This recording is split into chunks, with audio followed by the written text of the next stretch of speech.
Welcome to today's episode. Picture this.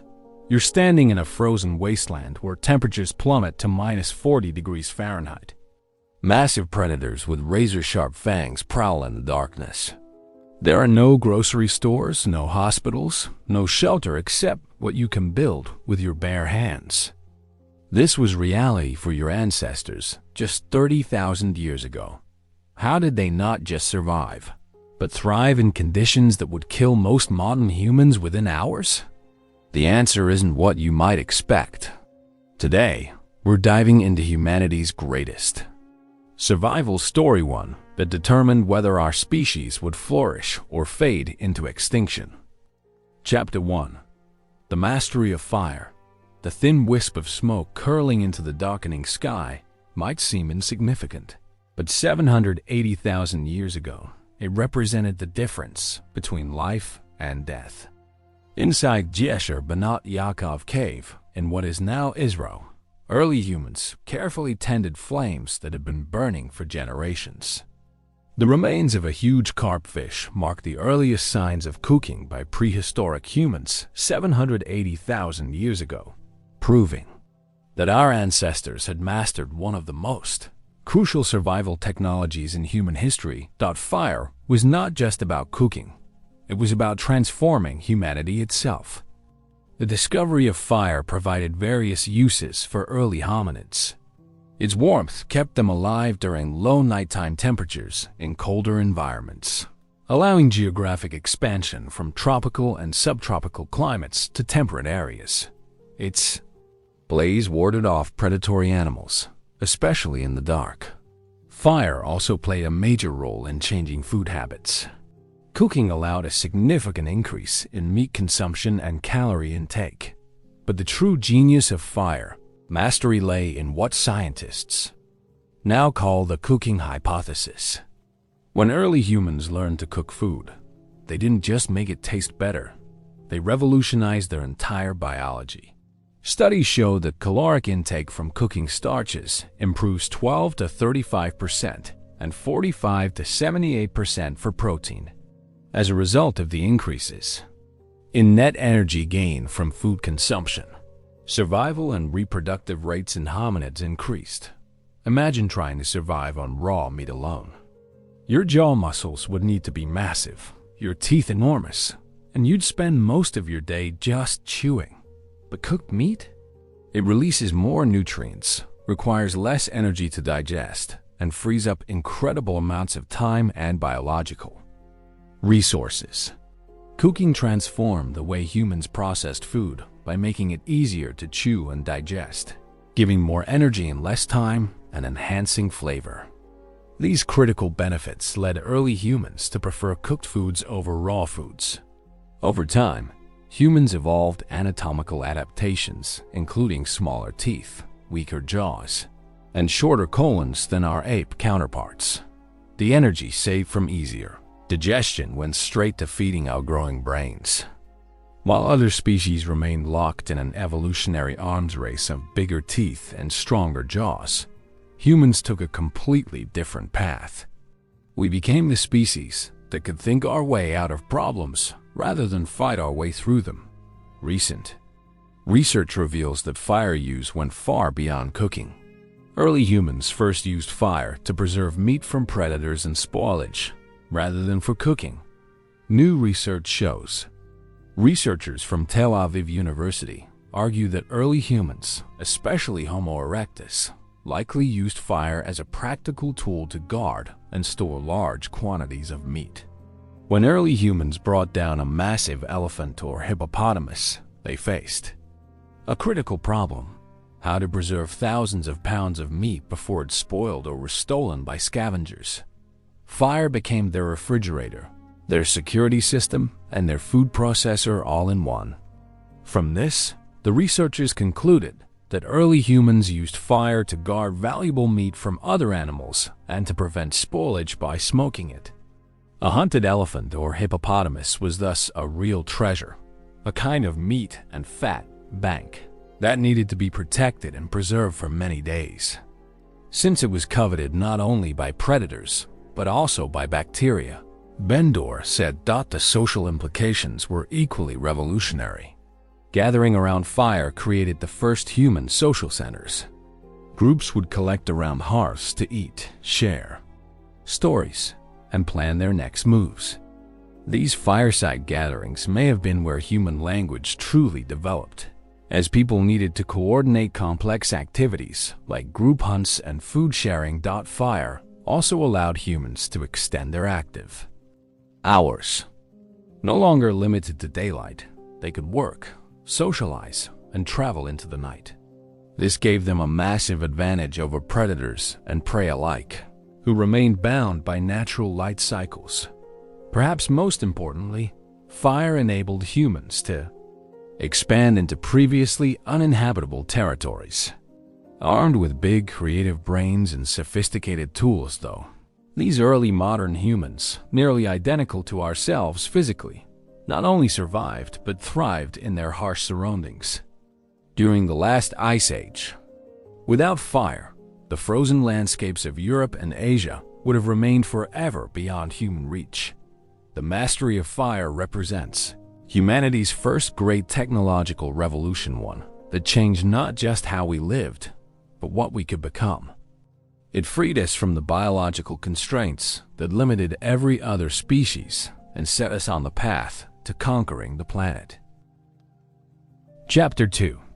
The Art of Shelter. When archaeologists discovered the remains of a 400,000-year-old shelter at Terra Amata in southern France, they uncovered more than just ancient stones and post holes. They found evidence of humanity's first architects. Around 50,000 years ago, a group of Paleolithic humans camped on a lakeshore in southern France. At Terra Amata, these hunter-gatherers built a long and narrow house. The foundation was a ring of stones, with a flat threshold stone for a door. At either end, vertical posts down the middle of the house supported roofs and walls of sticks and twigs, probably covered over with a layer of straw. This wasn't just a crude lean-to, it was sophisticated engineering. The builders had carefully selected a location near water, but elevated enough to avoid flooding. They'd oriented the structure to maximize warmth from the sun while providing protection from prevailing winds.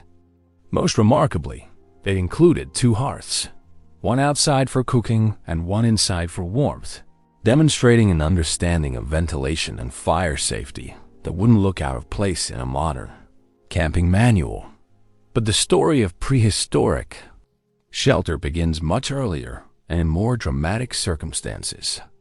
Researchers estimate that human ancestors began inhabiting South Africa's Wonderwork Cave nearly 2 million years ago. Discoveries about the way our ancestors used the cave over time have helped shed light on human evolution. These weren't temporary refuges.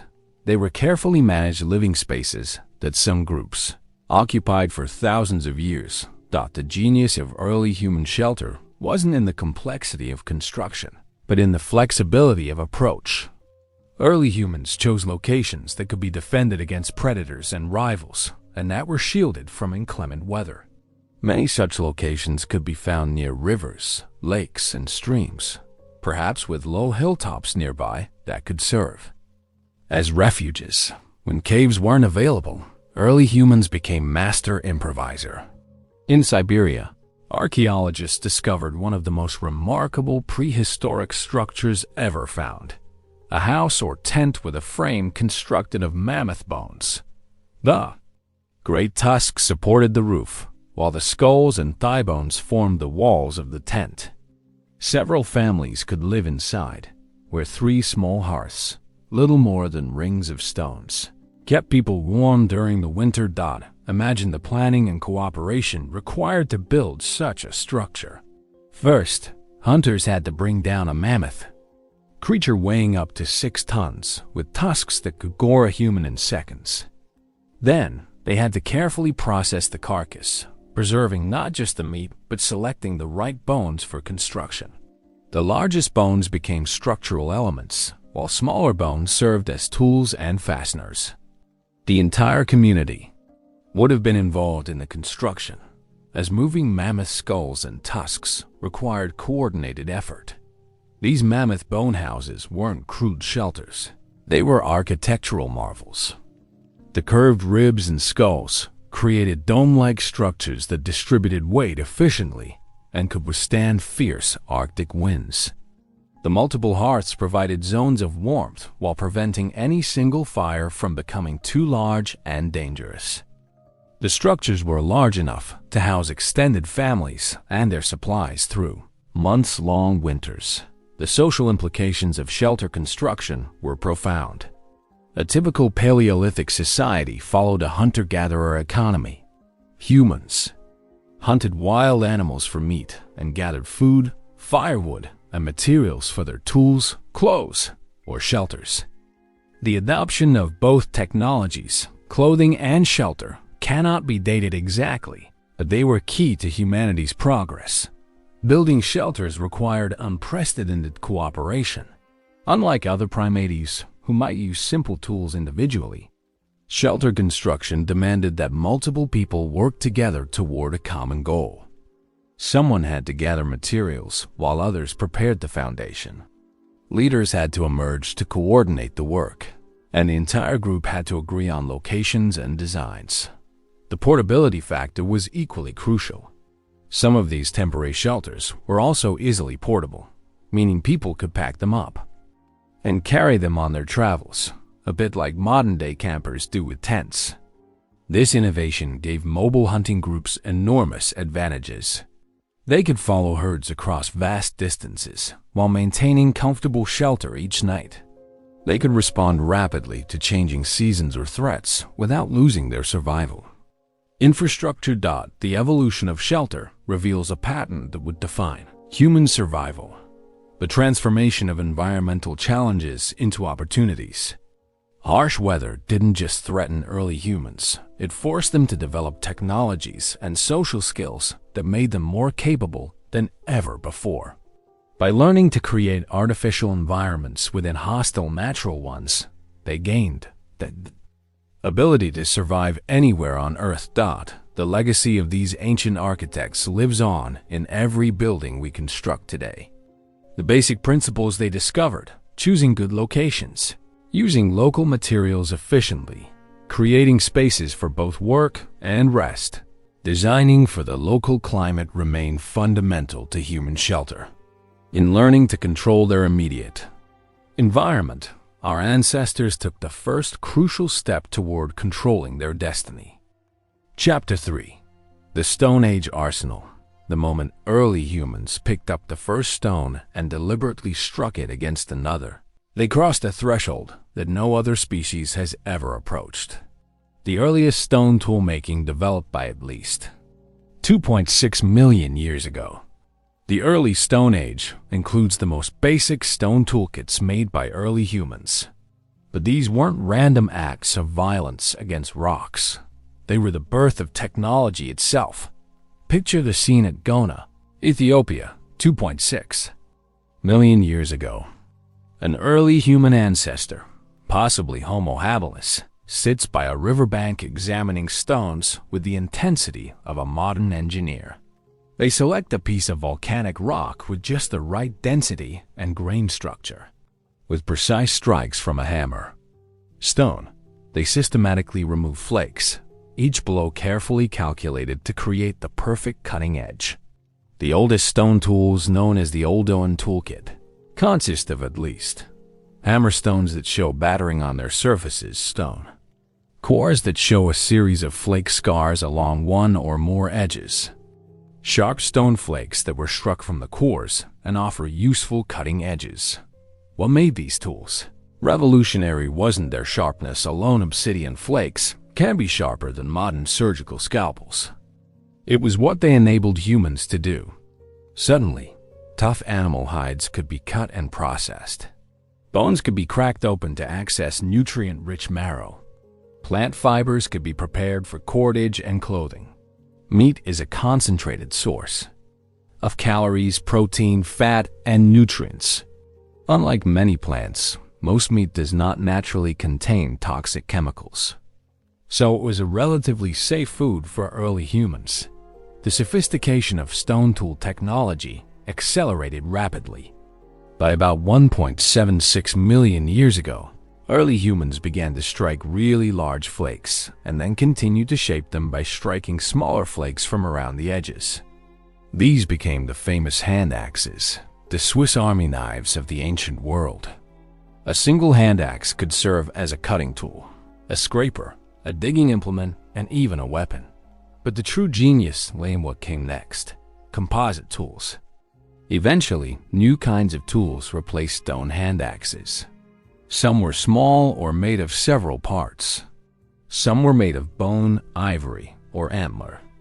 By combining stone points with wooden shafts and animal sinew, early humans created spears that could kill from a distance. This innovation transformed them from scavengers competing with hyenas for leftover scraps into apex predators, capable of bringing down the largest animals on Earth. The archaeological evidence for this transformation is staggering. 3 wooden spears like the 400,000-year-old one illustrated here were found at Schkningen, Germany, along with stone tools and the butchered remains of more than 10 horses. These weren't crude pointed sticks. They were carefully crafted weapons with balanced weight distribution and aerodynamic profiles. The kill sites show evidence of coordinated group hunts that required sophisticated planning and communication. The development of specialized tools accelerated during the Upper Paleolithic period. This Upper Paleolithic stone tool tradition emerged among both Neanderthals and the first modern humans, or Homo sapiens, in Europe and parts of Africa. The central innovation of this type of toolmaking involved detaching long rectangular flakes from a stone core to form blades, which proved more effective at cutting. The blade's shape also made them easier to attach to a handle, which gave greater leverage and increased efficiency. Tools became increasingly specialized for specific tasks.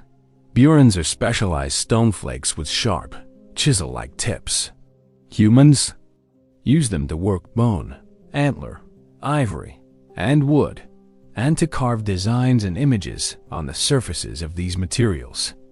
This specialization reveals sophisticated understanding of materials, science and engineering principles that wouldn't be formally codified for hundreds of thousands of years. The hunting technologies became increasingly deadly. More than 70,000 years ago, humans in Central Africa used some of the earliest barbed points to spear huge prehistoric catfish weighing as much as 68 kilograms, 150 pounds, enough to feed 80 people for 2 days. Later, humans used harpoons to hunt large, fast marine mammals. These weapons represented a quantum leap in hunting efficiency. A single successful hunt could feed an entire band for weeks. Perhaps the most revolutionary development was the spear thrower, or atlagel. Spear throwers provided leverage for hurling spears and darts greater distances with more speed and accuracy, and with less chance of injury.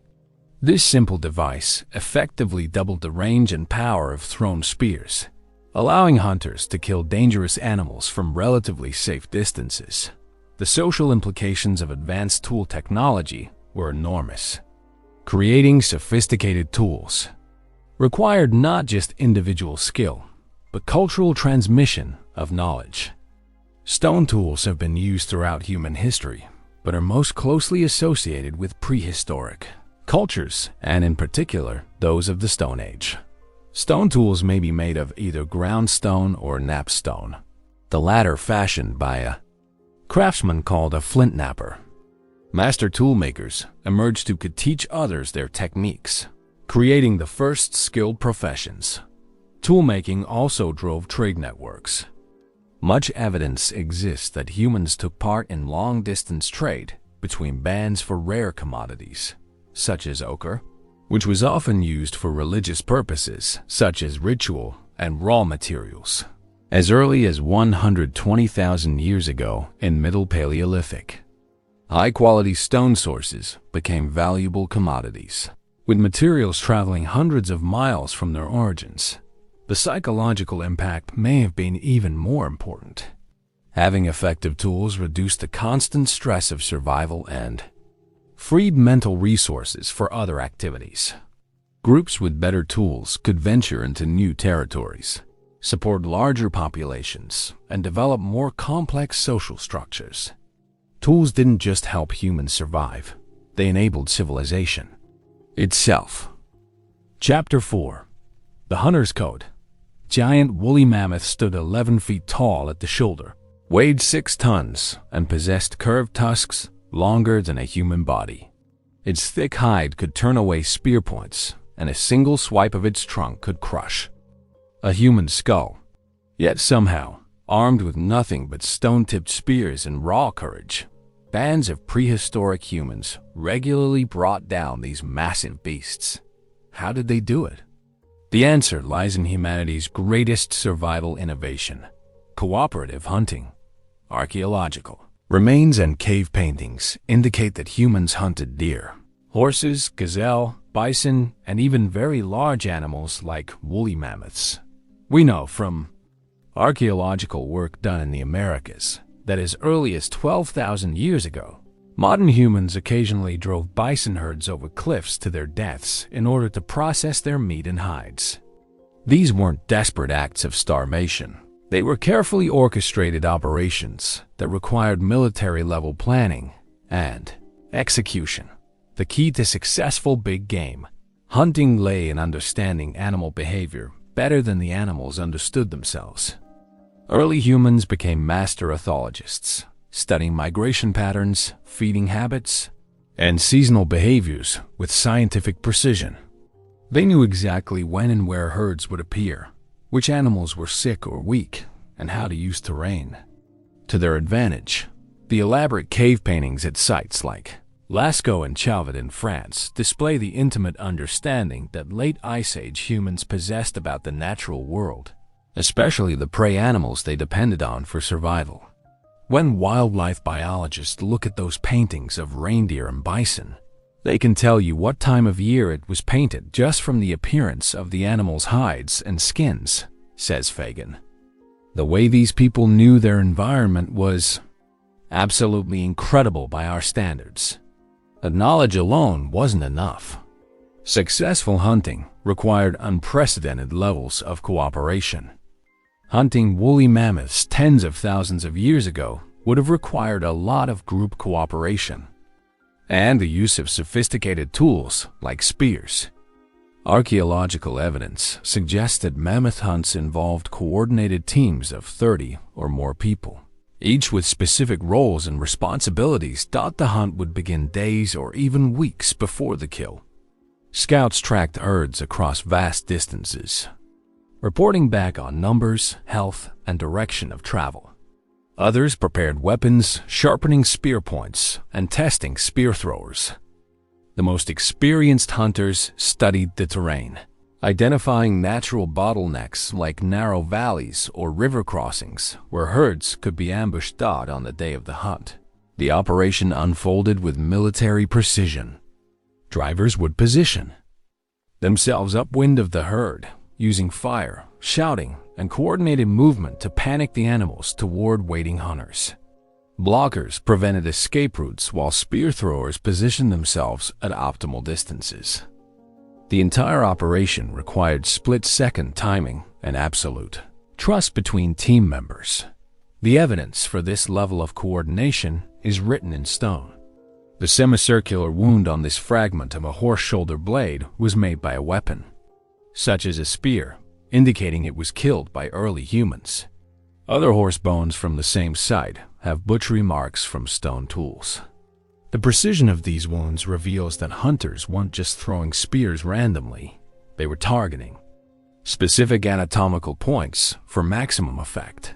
Successful hunting groups developed sophisticated role specialization. Some individuals became expert trackers, able to follow day-old trails across rocky ground. Others specialized in weapon maintenance, creating and repairing the tools that everyone's life depended on. Still others became master butchers, able to process an entire mammoth carcass efficiently before it spoiled. The social dynamics of hunting created unique bonds between group members. Unlike modern team sports, where failure means disappointment, failure in prehistoric hunting meant starvation.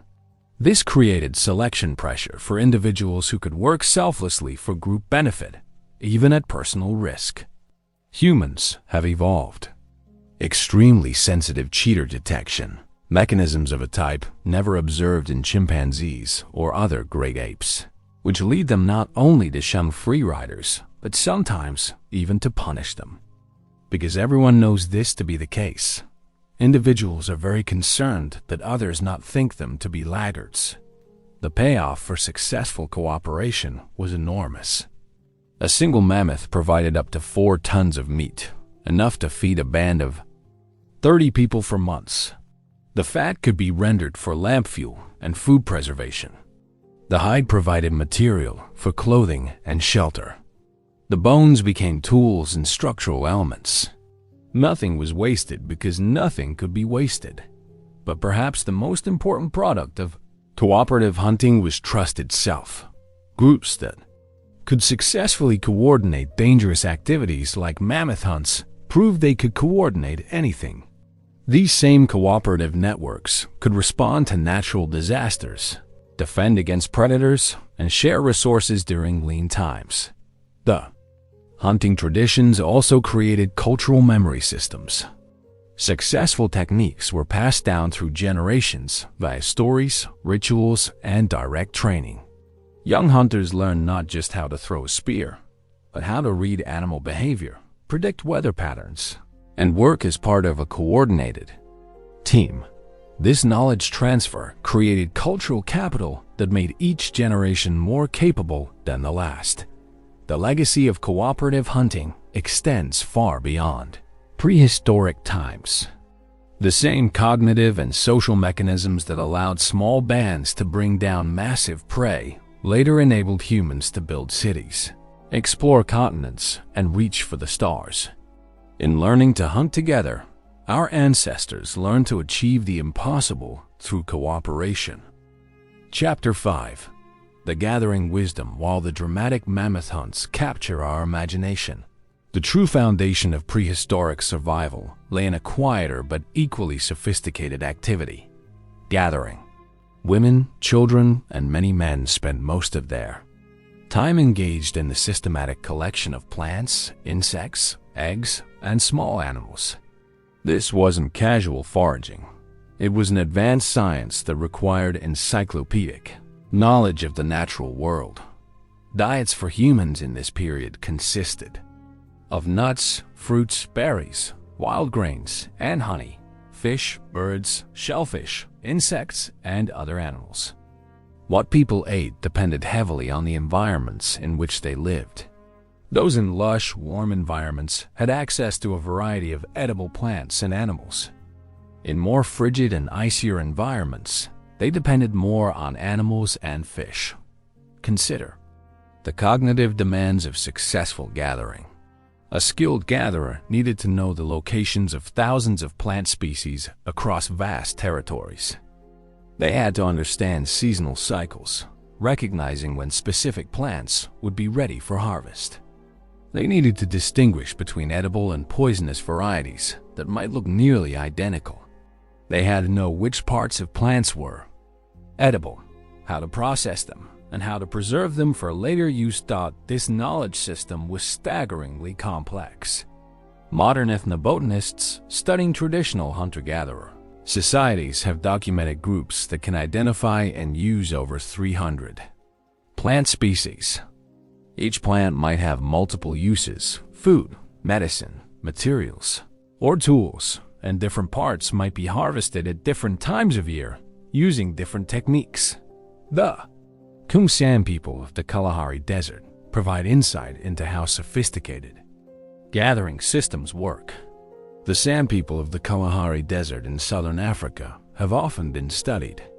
They live today in parts of Botswana, Namibia, and Angola, and those who still practice a traditional lifestyle do so in groups of up to 60 people that include members of several related families. The San survive by foraging on wild vegetables. nuts, fruit, and insects. But gathering involved much more than just finding food. It was a comprehensive resource management system that sustained entire communities. Gatherers collected materials for tool-making, medicine preparation, shelter construction, and clothing manufacture. They understood which plants produced the best fibers for cordage, which roots yielded the most nutritious starches, and which flowers attracted the insects they also harvested. The seasonal round of gathering activities created a complex calendar that guided group movements and activities. Spring might bring tender shoots and early greens. Summer offered ripening berries and nuts. Fall was time for gathering and processing winter stores. Each season required different tools, techniques, and knowledge sets. Women often led gathering expeditions because they possessed specialized knowledge passed down through generations of mothers and daughters. This created parallel knowledge systems within prehistoric societies, men learning hunting techniques while women mastered the botanical sciences. Both were equally crucial for survival, and both required years of training to master. The processing of gathered foods often required sophisticated technologies. Nuts had to be cracked without destroying the meat inside. Acorns needed to be leached of bitter tannins through repeated washing. Roots might require cooking to break down indigestible starches or remove toxins. Some plants were fermented to preserve them or increase their nutritional value. Storage and preservation technologies emerged from gathering activities. Communities learned to dry fruits and vegetables, create underground storage pits, and develop preservation techniques using salt, smoke, or fermentation. These technologies allowed groups to survive seasonal shortages and support larger populations. The social aspects of gathering were equally important. Gathering expeditions often involved multiple families working together, sharing knowledge and labor. Children learned by accompanying adults, gradually building the vast knowledge base they would need as adults. Elders who could no longer hunt remained valuable for their accumulated botanical wisdom. Gathering also drove technological innovation. Specialized tools emerged for different harvesting tasks, digging sticks for roots, baskets for collecting, grinding stones for processing. The need to carry gathered materials efficiently led to innovations in containers and transport methods. The nutritional foundation that gathering provided cannot be overstated. While hunting provided high-quality protein and fat, gathered foods supplied essential vitamins, minerals, and carbohydrates. Many gathered foods were rich in antioxidants and medicinal compounds that helped maintain health and fight disease. The diversity of the gathered diet provided nutritional insurance against seasonal shortages of any single food source. Perhaps most importantly, gathering activities maintained detailed knowledge of local ecosystems. Successful gatherers understood the complex relationships between plants, animals, weather patterns, and soil conditions. They could predict environmental changes and adapt their strategies accordingly. This ecological knowledge made them incredibly resilient in the face of environmental challenges. The skills developed through gathering created mental flexibility that served humans, while in other areas, the ability to categorize complex information, remember detailed spatial relationships, and make fine distinctions between similar objects transferred to toolmaking, navigation, and social interaction. In many ways, gathering created the cognitive foundation for all later human achievements. Chapter 6. The social bonds in the flickering light of a prehistoric campfire. Something remarkable was happening that had never occurred in Earth's 4.5 billion year history. A group of early humans sat in a circle, sharing not just food, but stories, plans, and dreams. They were creating the first true society, a web of relationships, more complex and cooperative than anything the animal kingdom had ever produced. Social bonds helped ensure human survival. Sharing food, caring for infants, And building social networks helped our ancestors meet the daily challenges of their environments. Over time, early humans began to gather at hearths and shelters to eat and socialize. As brains became larger and more complex, growing up took longer, requiring more parental care and the protective environment of a home. The foundation of prehistoric society was the small band, typically 15 to 40 people who traveled and lived together. Until as recently as 12,000 years ago, human populations around the world remained very small and relied on subsistence, hunting, and gathering for survival. A typical group of early humans could be as small as 15 people and perhaps as large as only 40. These groups were further subdivided into family units. This size wasn't random. It represented the optimal balance between cooperation and resource management. Groups smaller than 15 lacked the diversity of skills and genetic variety needed for long-term survival. Groups larger than 40 couldn't find enough resources in a single area and experienced increasing difficulty in maintaining social cohesion. Their small size should not be surprising, since they had only the naturally occurring resources around them to depend upon. But it also contributed to the development of close relationships between members of the group, an advantage in a world where cooperation could mean the difference between life and death. Within these bands, prehistoric humans developed unprecedented levels of cooperation. Unlike other social animals that might share food with offspring or mates, humans routinely shared resources with unrelated individuals. Some groups of early humans began collecting tools and food from a variety of places and bringing them to favored resting and eating spots. Sharing vital resources with other members of the group led to stronger social bonds and enhanced the group's chances of survival. This sharing wasn't just about survival, it was about creating insurance networks. A hunter who shared his kill with others could expect help when his own hunts failed. A gatherer who distributed her finds built social credits that could be called upon during illness or injury. These reciprocal relationships created safety nets that allowed individuals to take greater risks and achieve greater successes. The development of language was both a cause and effect of increasing social complexity, as groups needed to coordinate more sophisticated activities, planning multi-day hunts, sharing complex technical knowledge, negotiating resource distribution.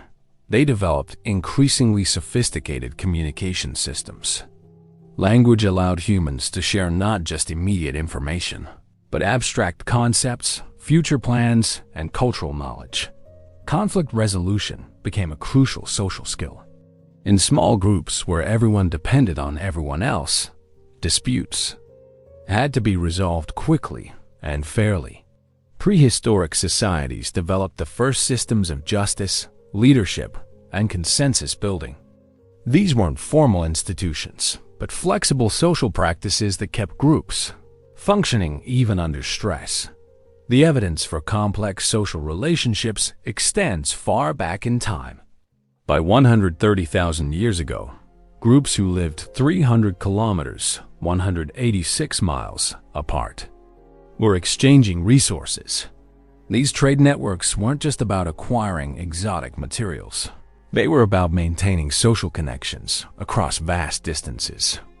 Groups that maintained these relationships could call upon distant allies during crises, access information about environmental conditions in other regions, and find marriage partners to maintain genetic diversity. The shell beads found hundreds of miles from their ocean origins tell a story of sophisticated social networks.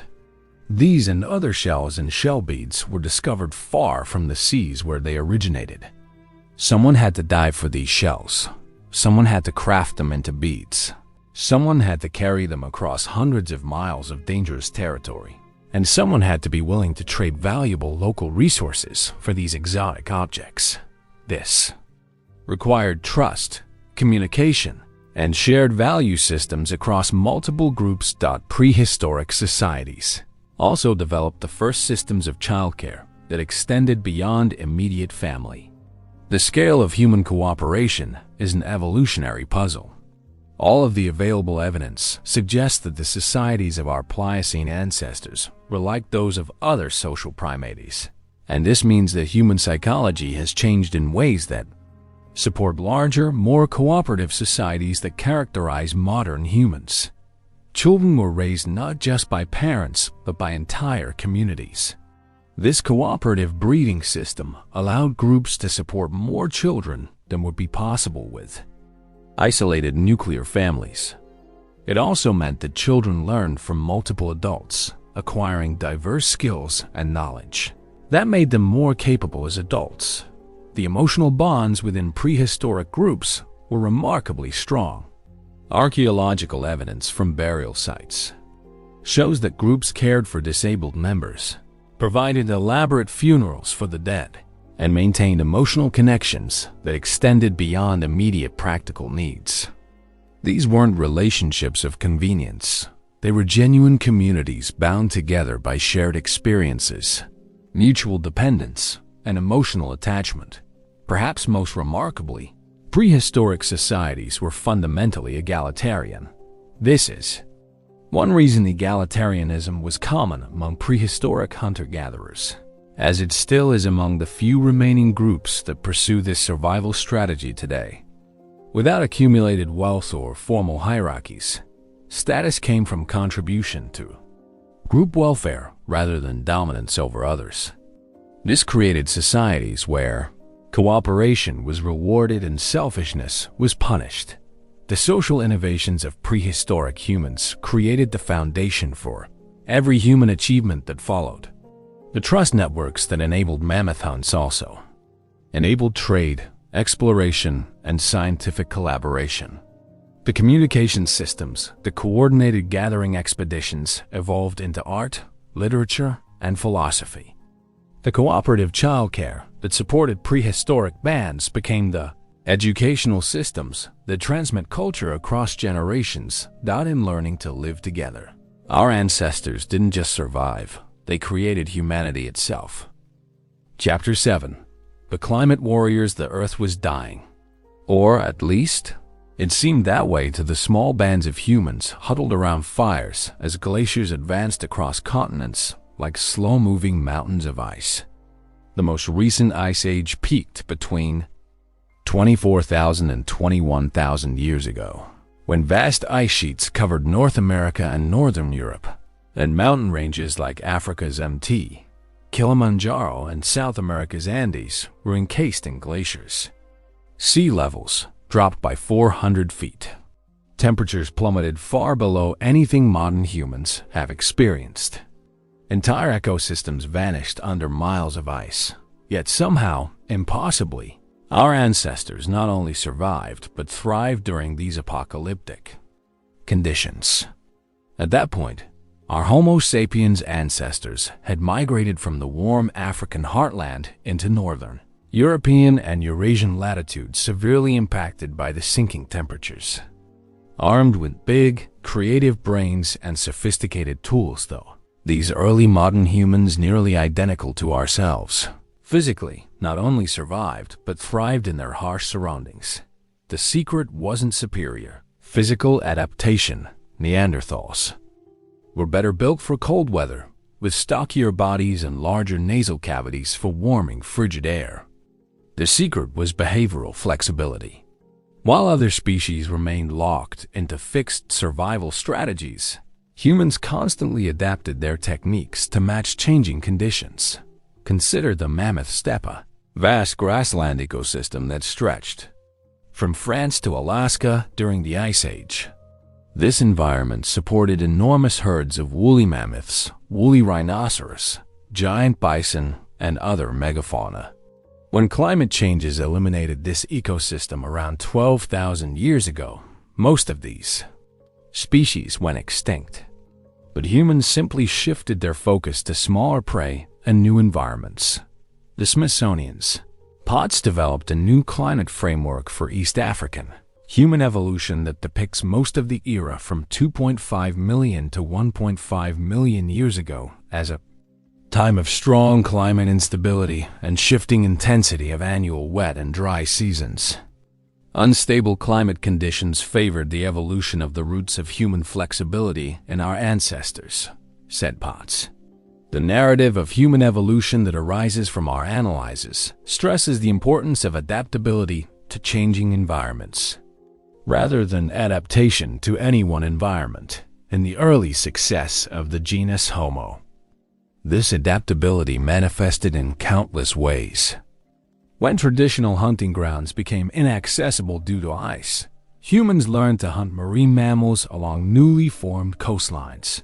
When familiar plant foods disappeared, they discovered new species and developed new processing techniques.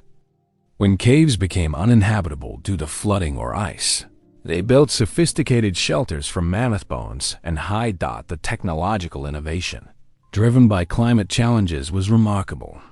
Fire management became increasingly sophisticated as groups learned to maintain flames through months-long winters. They developed clothing systems layered for maximum warmth, inner garments of soft fur against the skin, outer shells of wind-resistant hide, and extremity protection of wrapped furs and early boot designs. Food storage technologies evolved rapidly during periods of climate stress. Groups learned to freeze meat in permafrost, create underground food caches, and develop preservation techniques that could maintain nutrition through long winters. They discovered which foods provided the most calories per unit weight, crucial when every ounce had to be carried during migrations. The social adaptations were equally impressive. Climate stress strengthened cooperation as groups realized that individual survival was impossible under extreme conditions. Information sharing became crucial as groups exchanged knowledge about changing environmental conditions, new resource locations, and successful adaptation strategies. The last ice age corresponds with the Upper Paleolithic period, 40,000 to 10,000 years ago, in which humans made great leaps forward in tool-making and weaponry, including the first tools used exclusively for making other tools. These weren't just practical innovations. They represented fundamental changes in how humans thought about technology and problem-solving. Clothing technology reached new levels of sophistication. Archaeological evidence suggests that by 30,000 years ago, humans were creating fitted garments with complex construction techniques. They developed needle technology that allowed for precise stitching, creating garments that provided both warmth and freedom of movement. These weren't crude wrappings, they were engineered clothing systems, designed for specific activities and conditions. The warming of Earth and retreat of the glaciers that began around 17,000 years ago submerged continental shelves around the world and created new lakes and rivers. Rather than being displaced by these changes, humans quickly adapted to exploit new opportunities.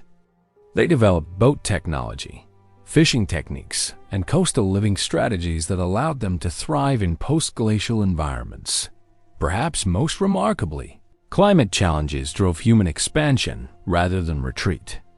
Human habitats extensively expanded to high altitude and latitude areas during the late Paleolithic period. Groups pushed into environments that would challenge modern humans, equipped with advanced technology, Arctic tundra, high mountain regions, and isolated islands accessible only by water. The psychological resilience developed during climate challenges created lasting advantages. Groups that survived Ice Age conditions had proven their ability to adapt to anything. This confidence and flexibility allowed them to explore new territories, try new technologies, and take risks that more conservative species avoided.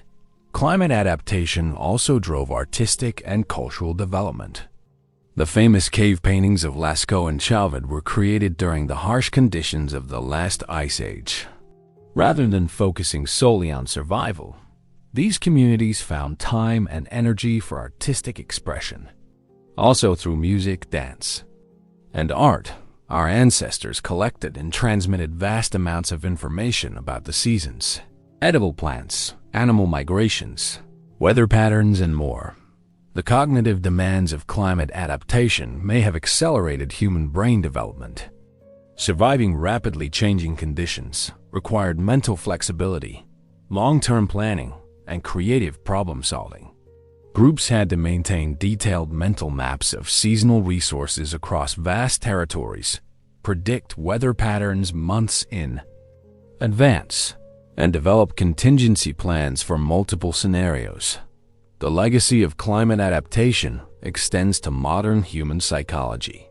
Our ability to plan for future challenges, cooperate under stress, and rapidly adopt new technologies all trace back to ancestors who survived the ultimate climate test. The same cognitive and social mechanisms that allowed small bands to survive ice ages later enabled humans to build civilizations, explore new continents, and adapt to every environment on Earth. In conquering climate, our ancestors didn't just survive. They proved that humans could overcome any environmental challenge through intelligence, cooperation, and adaptability. Chapter 8. The Innovation Revolution in a Cave in South Africa, 164,000 years ago. Early humans were conducting the world's first material science experiment. They carefully selected pieces of silkreed, a fine-grained rock, and heated them in controlled fires to precisely 500 degrees Celsius. At this temperature, the internal structure of the stone changed, making it easier to flake into razor-sharp tools. Fire was used regularly and systematically by early modern humans to heat-treat silkreed stone to increase its flakeability for the purpose of toolmaking. Approximately 164,000 years ago at the South African site of Pinnacle Point. This wasn't trial and error.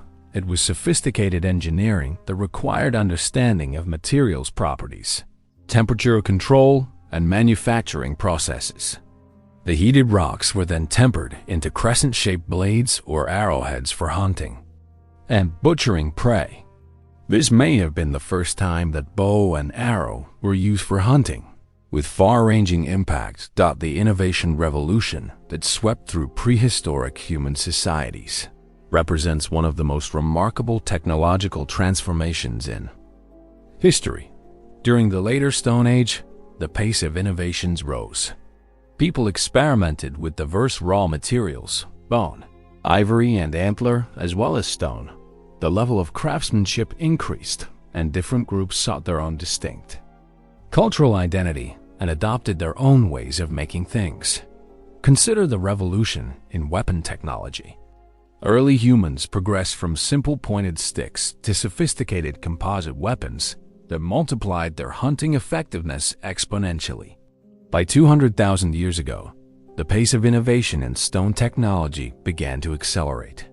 Middle stone age toolkits included points, which could be hafted onto shafts to make spears, stone awls, which could have been used to perforate hides, and scrapers that were useful in preparing hide, wood, and other materials.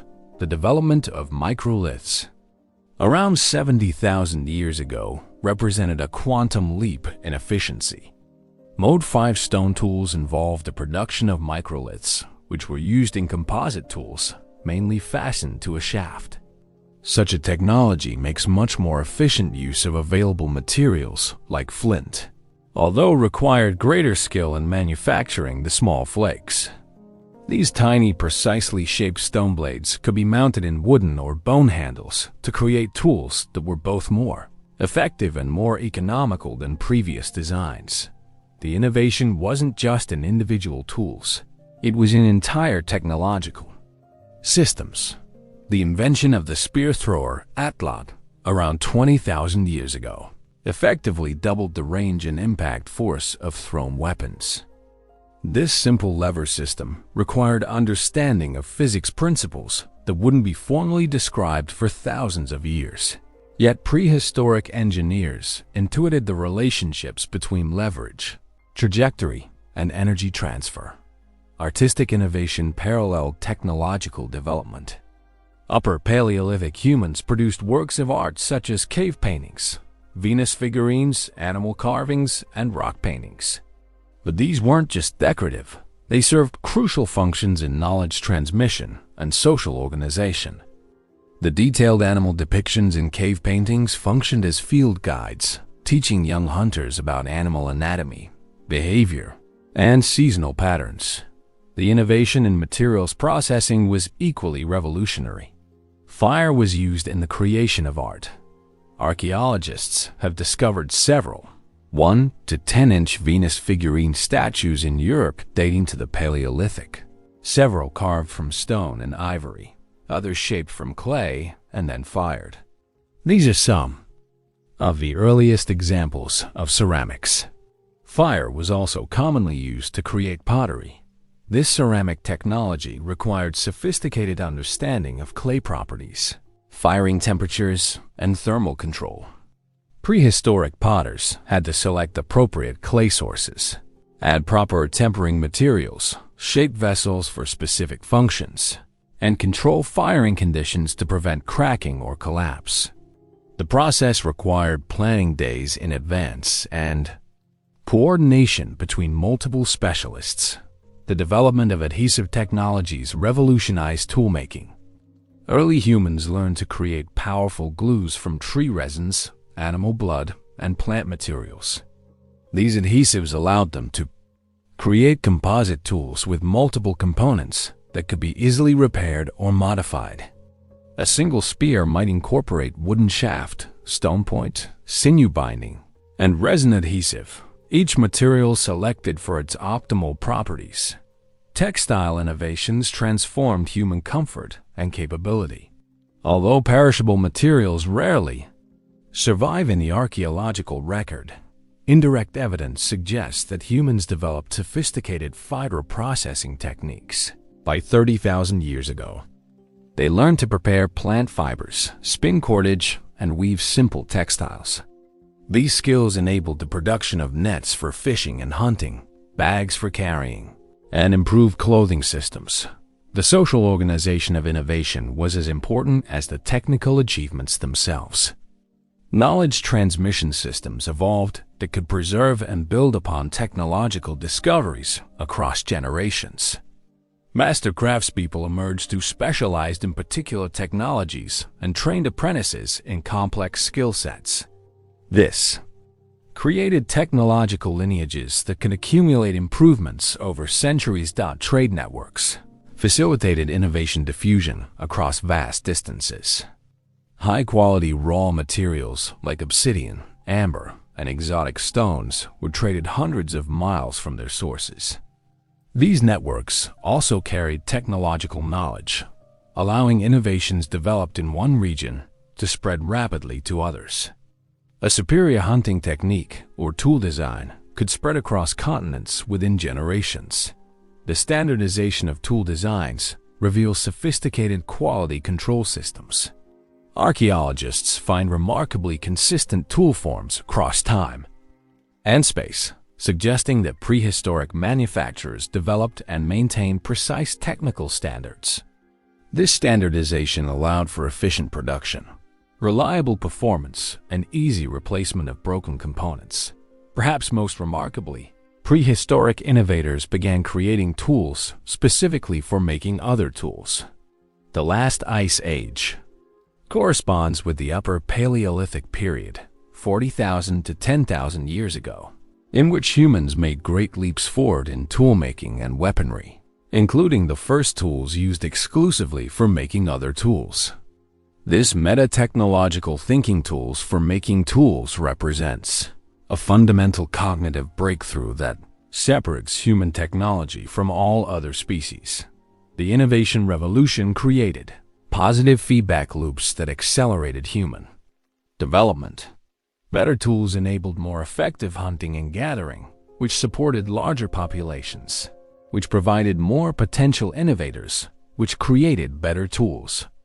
Communities that embraced innovation gained significant advantages over those that remained conservative, creating evolutionary pressure for technological adoption. The psychological impact of technological mastery cannot be understated.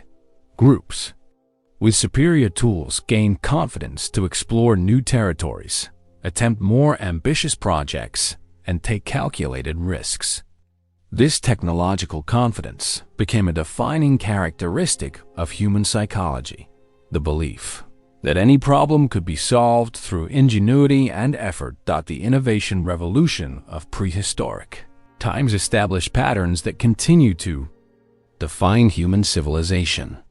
The same cognitive mechanisms that enabled Stone Age inventors to create compound tools, fire-treated materials, and precision weapons later enabled humans to build computers, spacecraft, and global communication networks.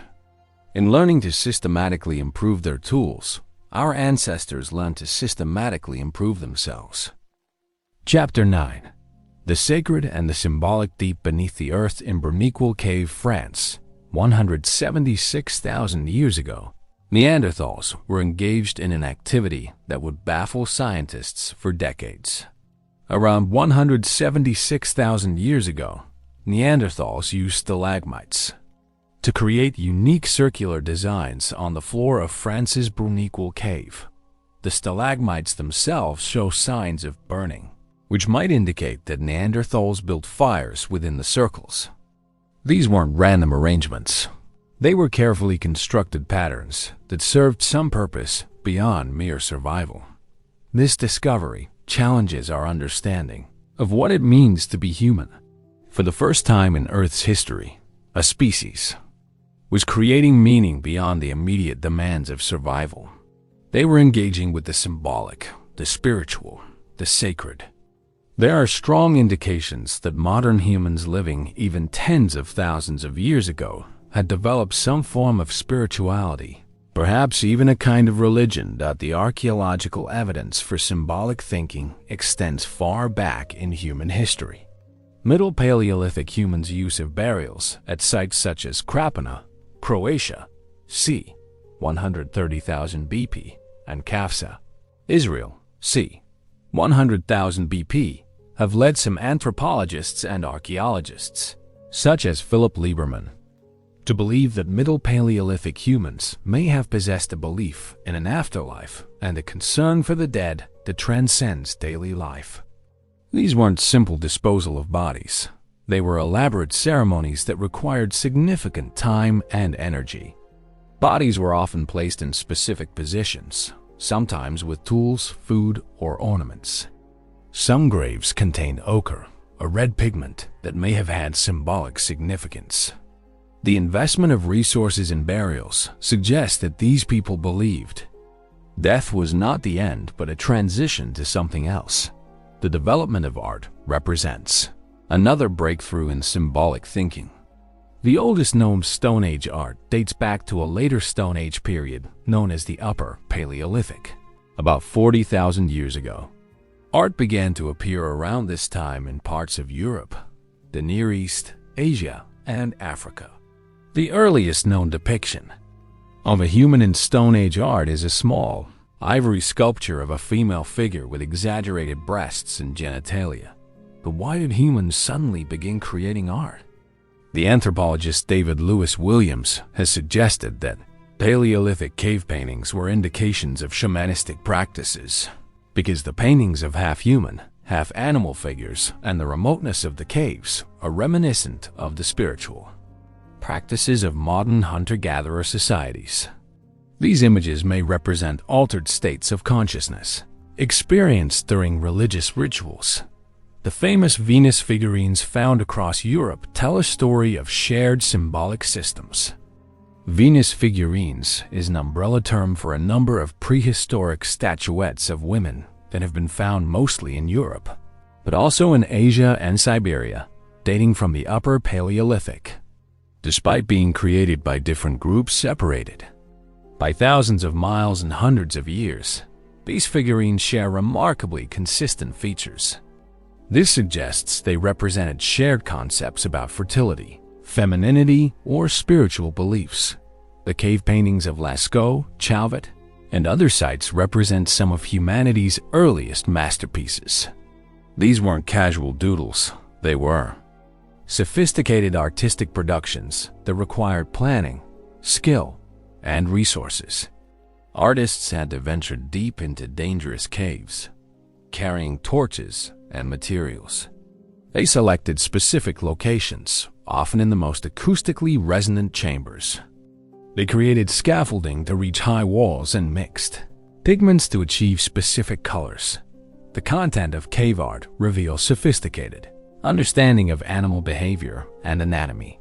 The detailed depictions show animals in motion, often during specific seasons or activities. Some scholars suggest these paintings functioned as educational tools, teaching young hunters about prey species. Others propose they were part of religious ceremonies designed to ensure hunting success or honor the spirits of animals. The use of ochre and other pigments suggests that symbolic thinking extended beyond art into personal decoration and social signaling. Red ochre appears at archaeological sites across Africa, Europe, and Asia from at least 100,000 years ago. This pigment had no practical survival value. It was purely symbolic. Groups invested significant effort in obtaining, processing, and applying ochre, suggesting it played important roles in social identity and ritual practice, music, and dance, likely accompanied other symbolic activities.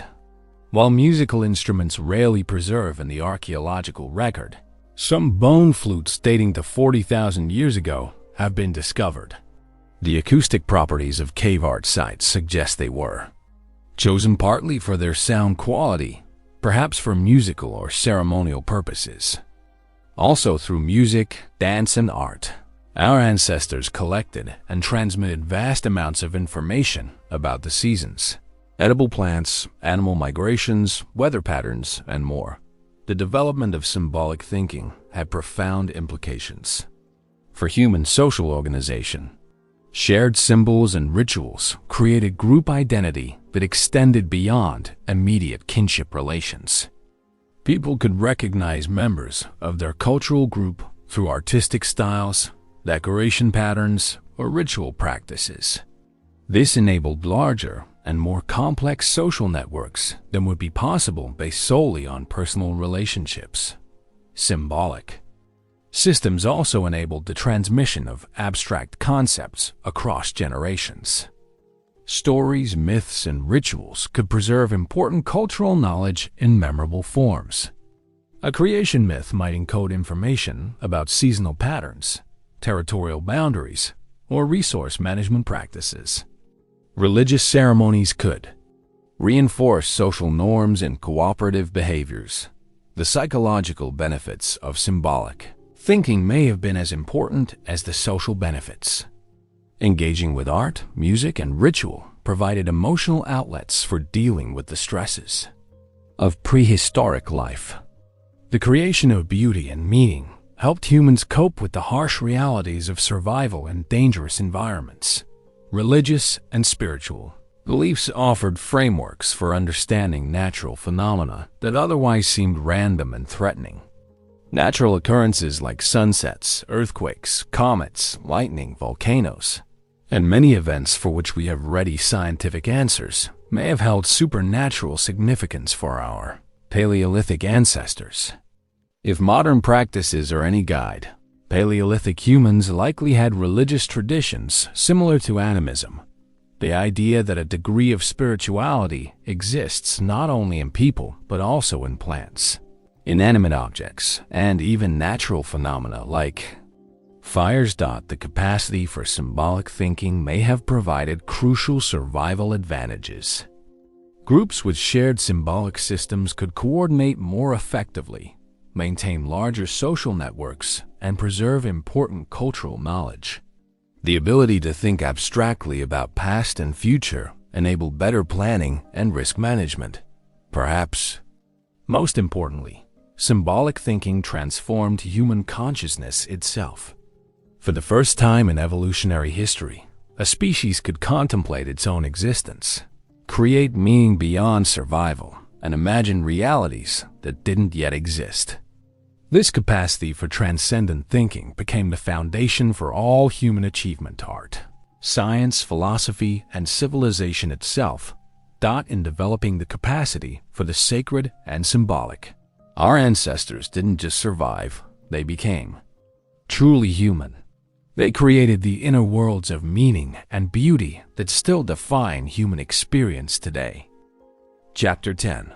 The Great Diaspora. 50,000 years ago, a small group of humans stood on the shores of what is now Indonesia, staring across 60 miles of open ocean toward the distant outline of Australia.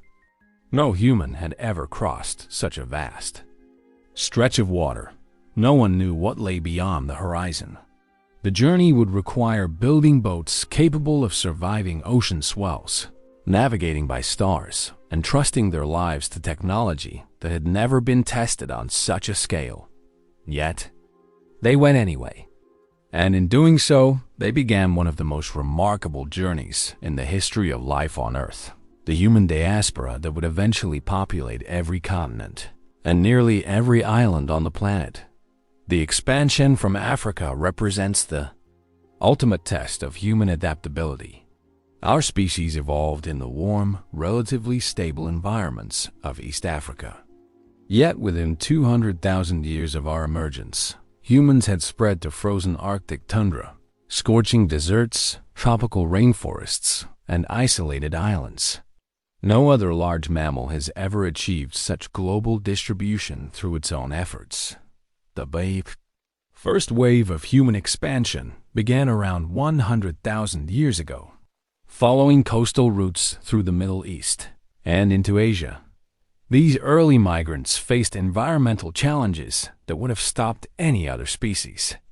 They had to adapt to new climates, unfamiliar food sources, and completely different ecosystems.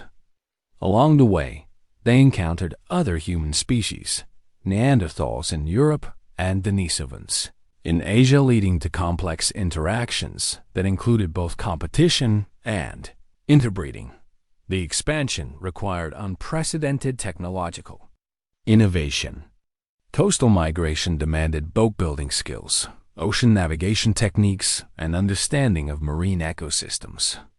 Groups had to learn to exploit new food sources, shellfish, seaweed, and fish species they had never encountered. They developed new hunting strategies for different prey, animals, and gathering techniques for unfamiliar plants. The cognitive demands were equally challenging. Successful migration required mental mapping abilities on a scale never before attempted.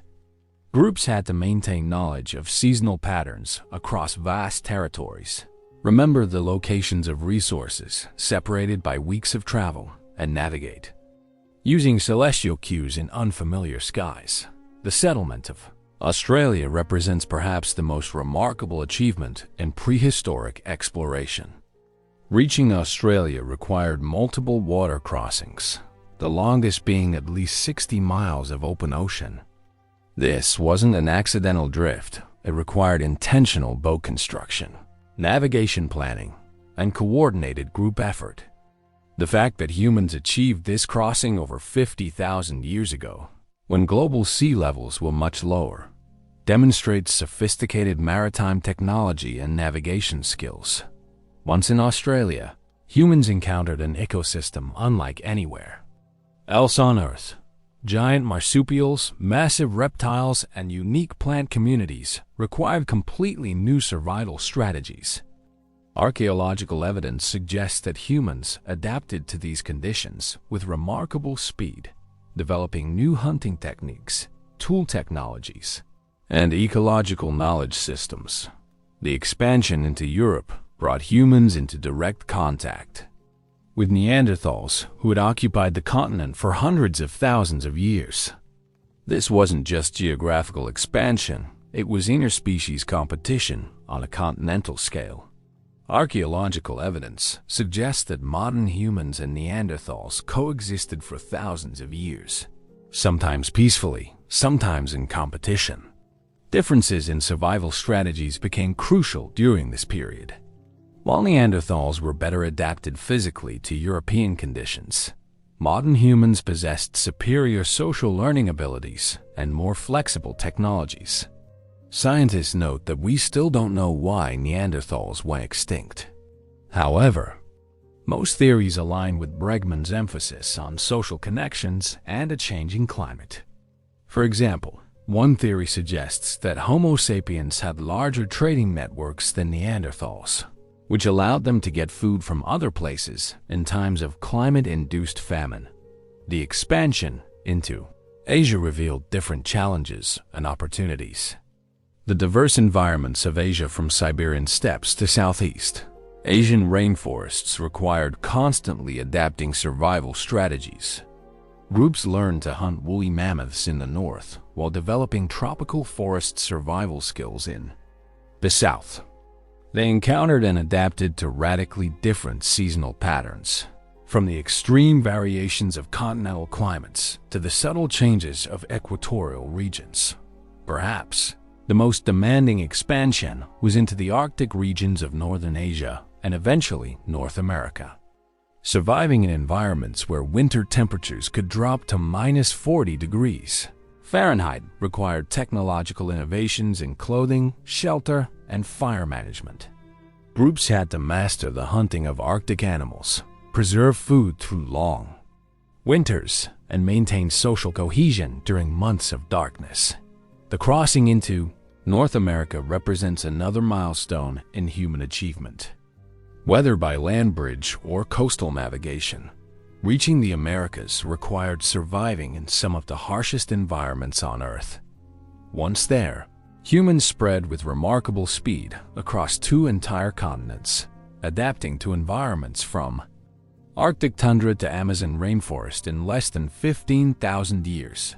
Each expansion required not just individual adaptation, but cultural innovation. Groups had to develop new technologies, social organizations, and knowledge systems appropriate to their new environments. They created diverse hunting cultures on the Great Plains, sophisticated maritime societies along Pacific coasts, and complex agricultural systems in tropical regions. The expansion also required maintaining cultural continuity across vast distances and long time periods. Groups needed to preserve essential survival knowledge while adapting to new conditions. This balance between conservation and innovation became a defining characteristic of human culture. The ability to maintain core knowledge while continuously adapting to new challenges. The genetic evidence for human expansion tells a story of remarkable resilience and adaptability. Despite spreading across the globe and adapting to radically different environments, humans maintain sufficient genetic similarity to interbreed freely. This suggests that the expansion happened relatively recently in evolutionary terms, and that migrating groups maintain some level of contact with each other. The psychological impact of successful expansion cannot be understated. Each successful adaptation to a new environment increased human confidence in their ability to overcome environmental challenges. Groups that had successfully migrated across continents and adapted to new ecosystems developed a psychological resilience that enabled them to attempt even more ambitious projects. The Great Diaspora established humans as the first truly global species. No other large animal has achieved such widespread distribution through its own efforts. This expansion didn't happen through superior strength or specialized adaptations. It happened through superior intelligence, cooperation, and adaptability. The legacy of the Great Diaspora extends far beyond geography. The same cognitive and social mechanisms that enabled humans to populate the globe later enabled them to build civilizations, explore new frontiers, and eventually reach beyond Earth itself. In learning to adapt to any environment, our ancestors learned to adapt to any challenge. Chapter 11. The language of survival in the dim light of a Paleolithic cave. An elderly human carefully arranges stones in patterns, while younger members of the group watch intently. She's not playing a game. She's teaching the most crucial survival skill of all: how to think and communicate in symbols. What happens next will determine whether her group's accumulated knowledge dies with her or lives on through generations. This moment, repeated countless times across prehistory, represents one of humanity's greatest achievements. The development of language thought, the emergence of human language, remains one of the most profound mysteries in our evolutionary story. Yet, its impact on survival cannot be overstated.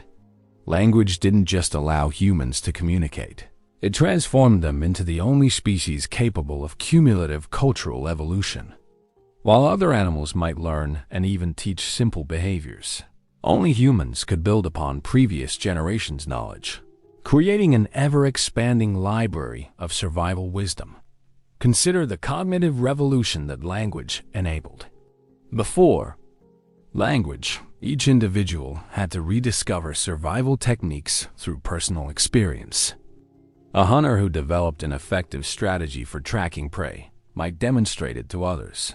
But the subtle nuances, the reasoning behind decisions, the accumulated wisdom of failures and successes, all of this died with the individual.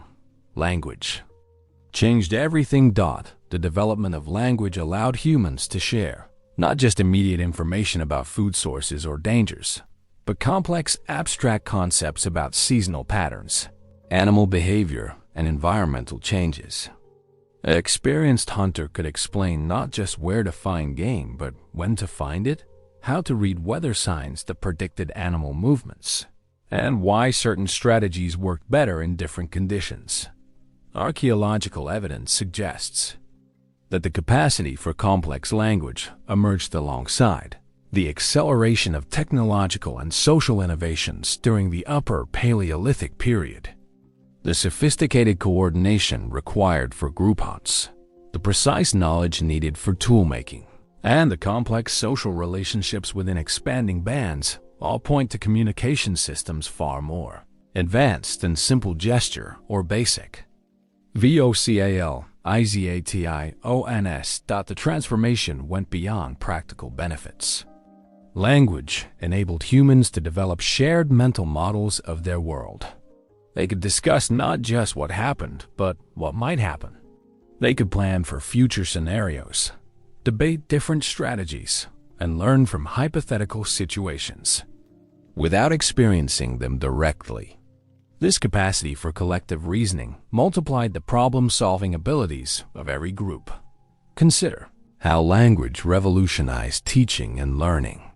Instead of relying solely on imitation and trial and error, experienced group members could explain the reasoning behind their actions.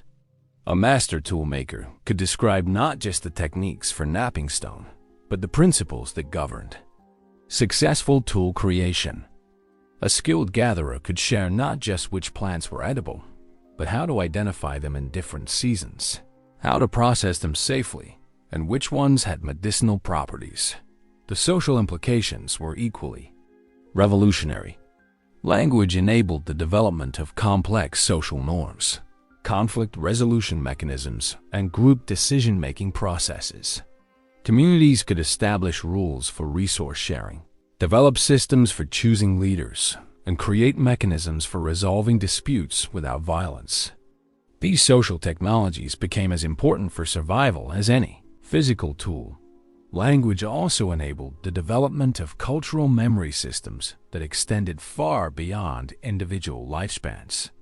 Stories could preserve crucial survival information across generations, encoding knowledge about rare but critical events like extreme weather patterns, resource failures, or environmental changes. These narrative systems created cultural continuity that allowed groups to benefit from the accumulated experience of their ancestors. The emotional and psychological benefits of language cannot be overlooked. The ability to share fears, hopes, and experiences created deeper social bonds that enhanced group cohesion. Language allowed for emotional support during difficult times, celebration during successes, and collective mourning during losses. These emotional connections strengthened the social fabric that held survival groups together. Language facilitated the expansion of trade and alliance networks by enabling communication between different groups. Shared linguistic elements allowed for the exchange of not just goods, but knowledge and technologies. Groups could learn about distant resources, potential threats, or successful innovations through linguistic contact with neighbors. This information sharing created survival advantages that extended far beyond local knowledge. The development of counting and mathematical concepts through language enabled more sophisticated resource management. Groups could track seasonal cycles more precisely, plan food storage more effectively, and coordinate complex activities with greater accuracy. The ability to quantify and compare resources allowed for more efficient allocation and reduced waste. Language also enabled the development of moral and ethical systems that governed group behavior. Concepts of fairness, reciprocity, and collective responsibility could be articulated, debated, and transmitted through language. These moral frameworks created social stability that was essential for group survival, particularly during stressful periods when cooperation was most crucial. The artistic and creative expressions enabled by language contributed to group identity and cultural cohesion. Shared stories, songs, and oral traditions created bonds that extended beyond immediate family relationships. These cultural elements helped maintain group unity during migrations, environmental challenges, and social stress. Perhaps, most importantly, language enabled metacognition, thinking about thinking.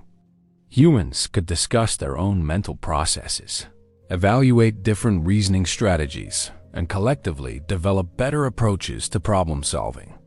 This capacity for reflective thought accelerated the development of all other cognitive capabilities.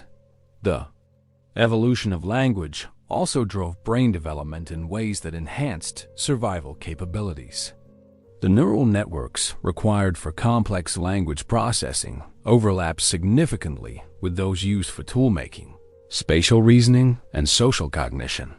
As language abilities evolved, they enhanced all of these related cognitive functions. Language enabled the development of teaching strategies that were far more efficient than simple demonstration. Experienced group members could provide verbal instruction, correct mistakes through explanation, and help learners understand the principles underlying successful techniques. This accelerated skill acquisition and reduced the time and resources needed for training. The capacity for narrative thinking that language enabled allowed humans to learn from stories about past events, even those they hadn't personally experienced. Tales of successful hunts, dangerous encounters, or environmental changes could provide valuable lessons without the risks of direct experience. This vicarious learning multiplied the survival knowledge available to each individual.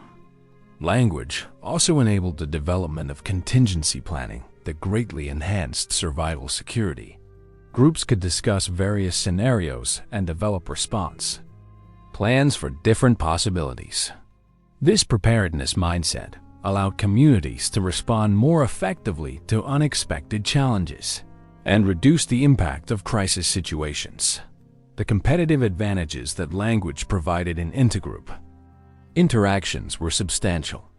Groups with more sophisticated communication systems could coordinate more complex strategies, share intelligence more effectively, and maintain alliances more successfully. These advantages often determined which groups thrived and which struggled.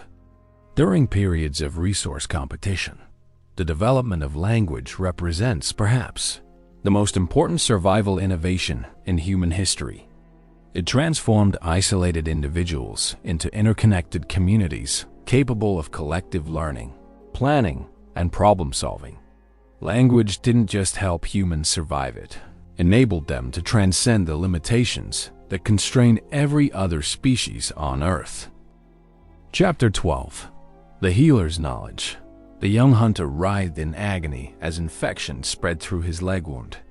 Without modern antibiotics or surgical intervention, such injuries were often death sentences in the prehistoric world. Yet the band's healer calmly gathered specific plants from the surrounding forest prepared them using techniques passed down through generations, and applied treatments that would save the hunter's life.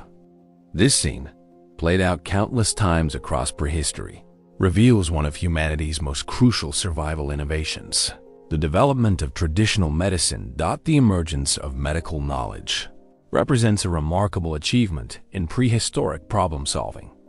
Unlike other animals that might instinctively seek certain plants when ill, humans systematically developed comprehensive understanding of medicinal properties, treatment protocols, and healing practices.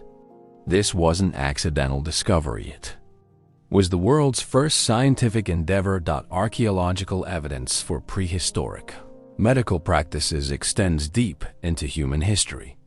Dental work, surgical procedures, and medicinal plant use all appear in the archaeological record tens of thousands of years ago.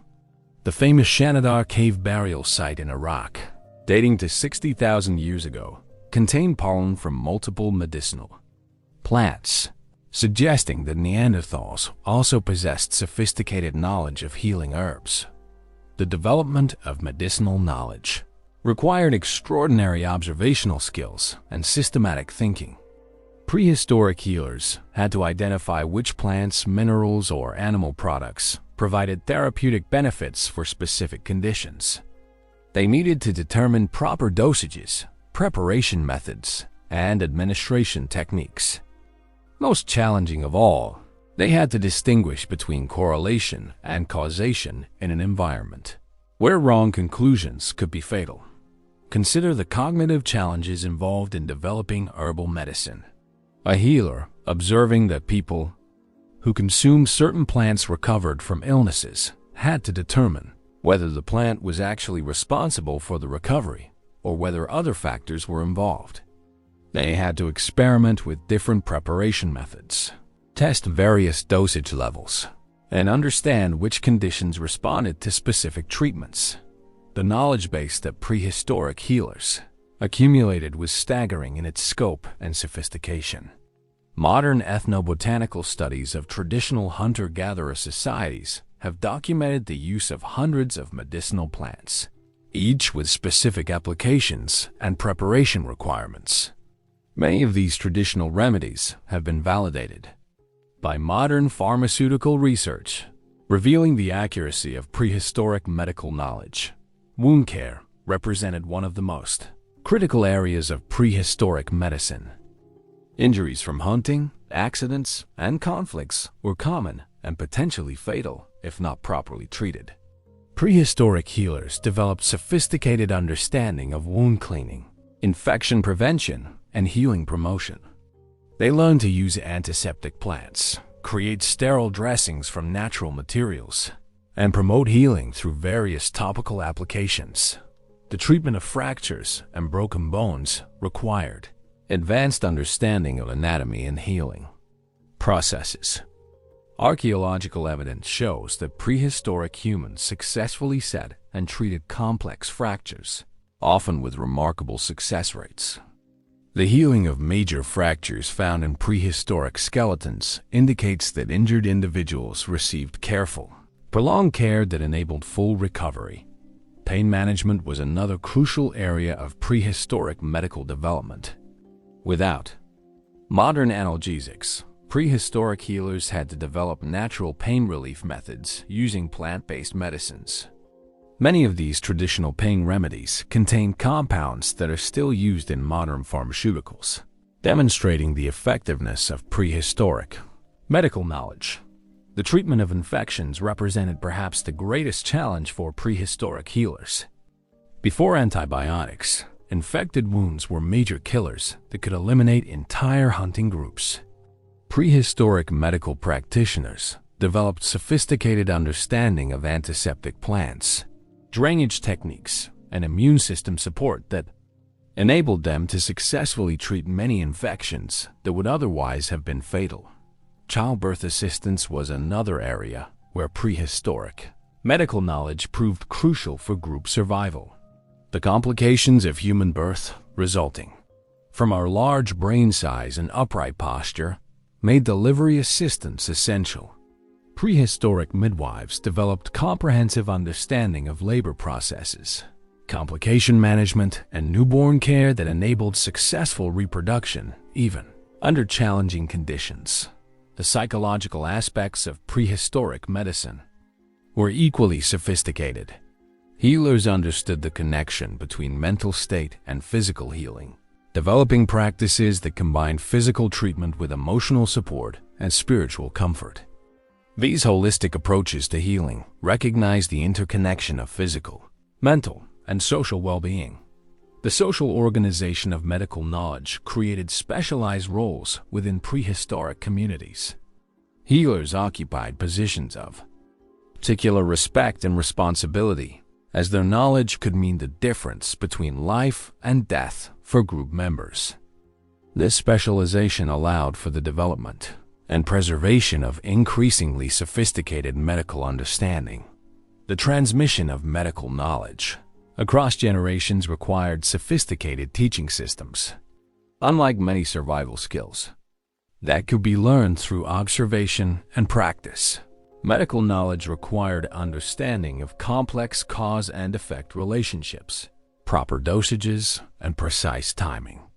Master healers developed systematic approaches to training apprentices in these critical skills.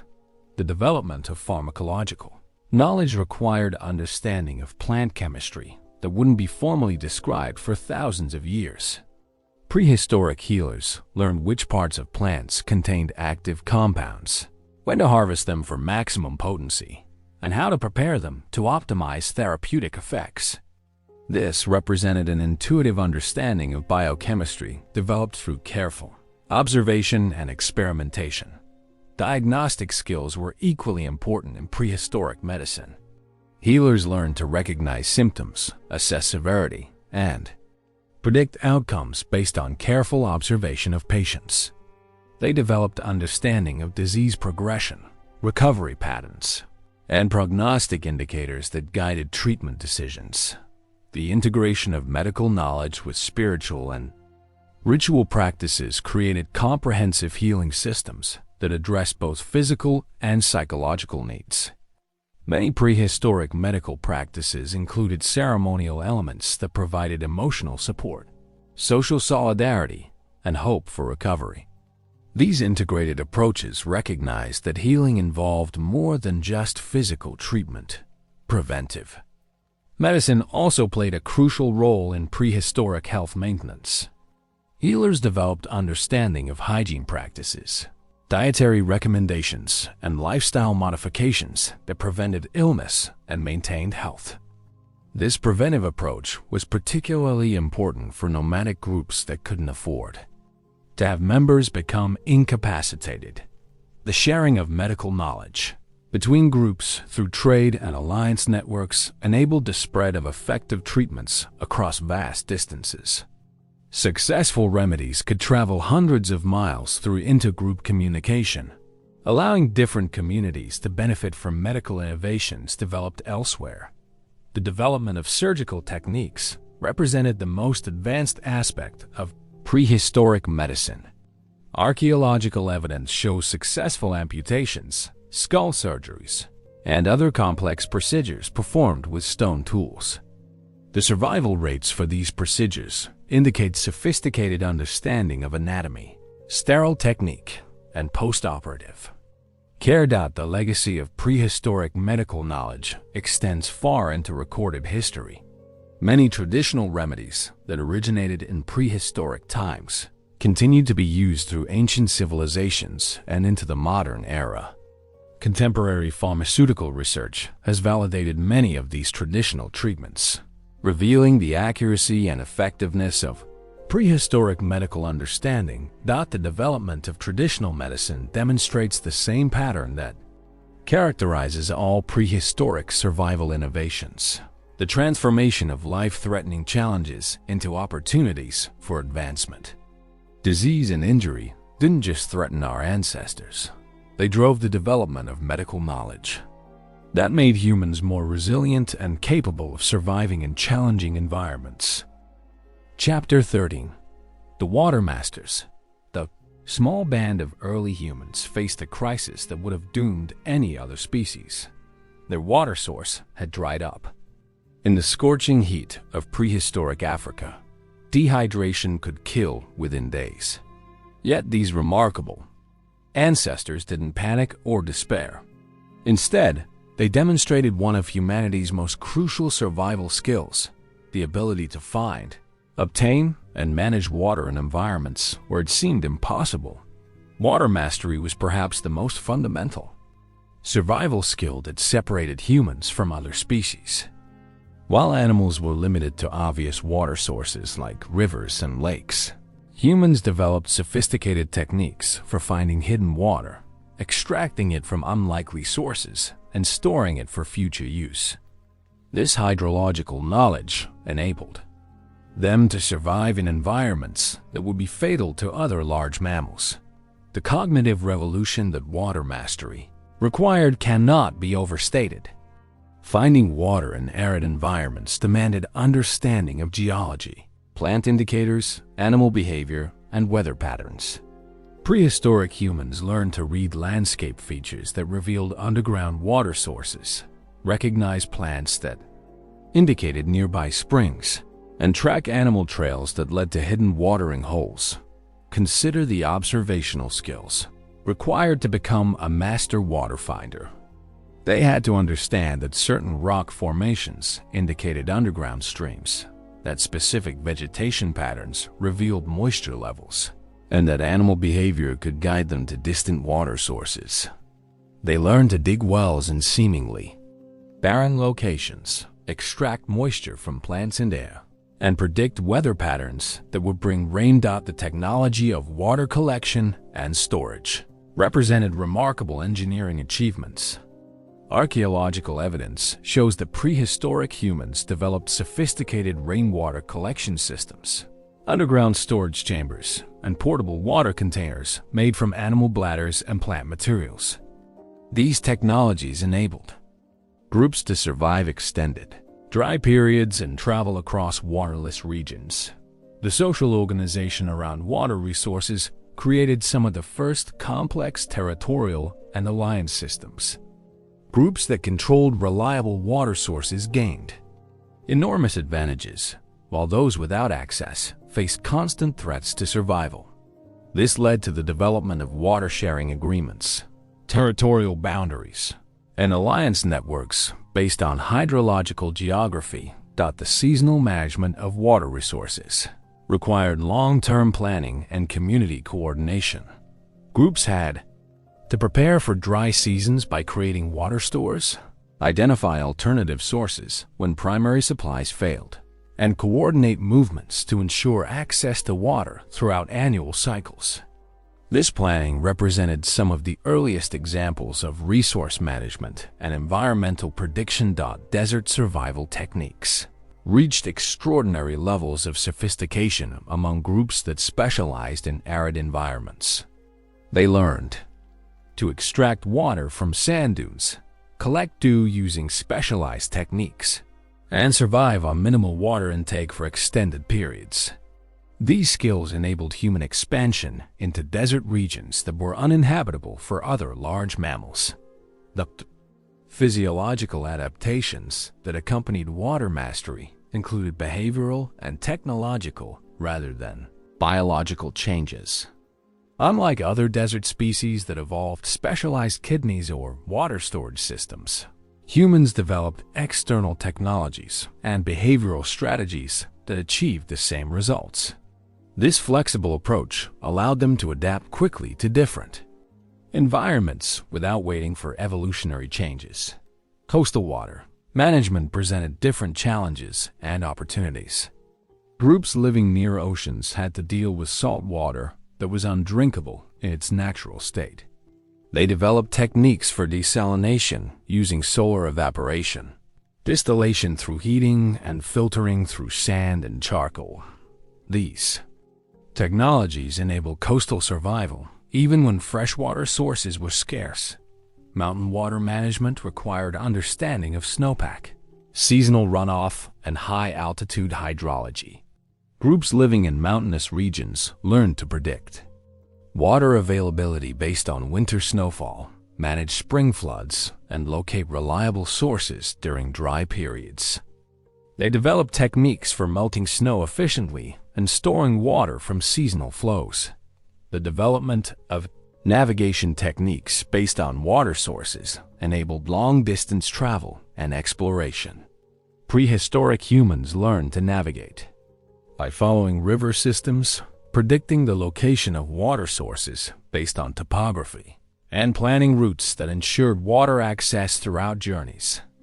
This hydrological navigation became crucial for migration and trade. Underground water detection represented perhaps the most sophisticated aspect of prehistoric hydrology. Groups developed techniques for locating underground streams, springs, and water tables using surface indicators, plant growth patterns, and geological knowledge. They learned to dig wells in precise locations and depths to access hidden water sources.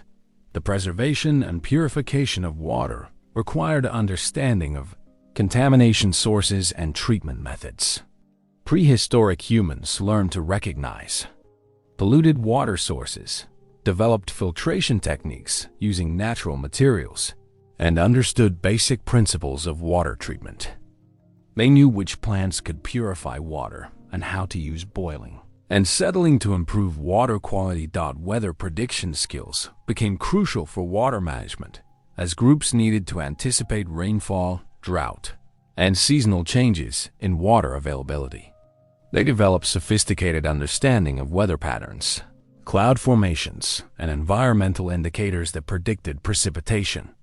This meteorological knowledge enabled them to prepare for water scarcity and take advantage of rainfall when it occurred.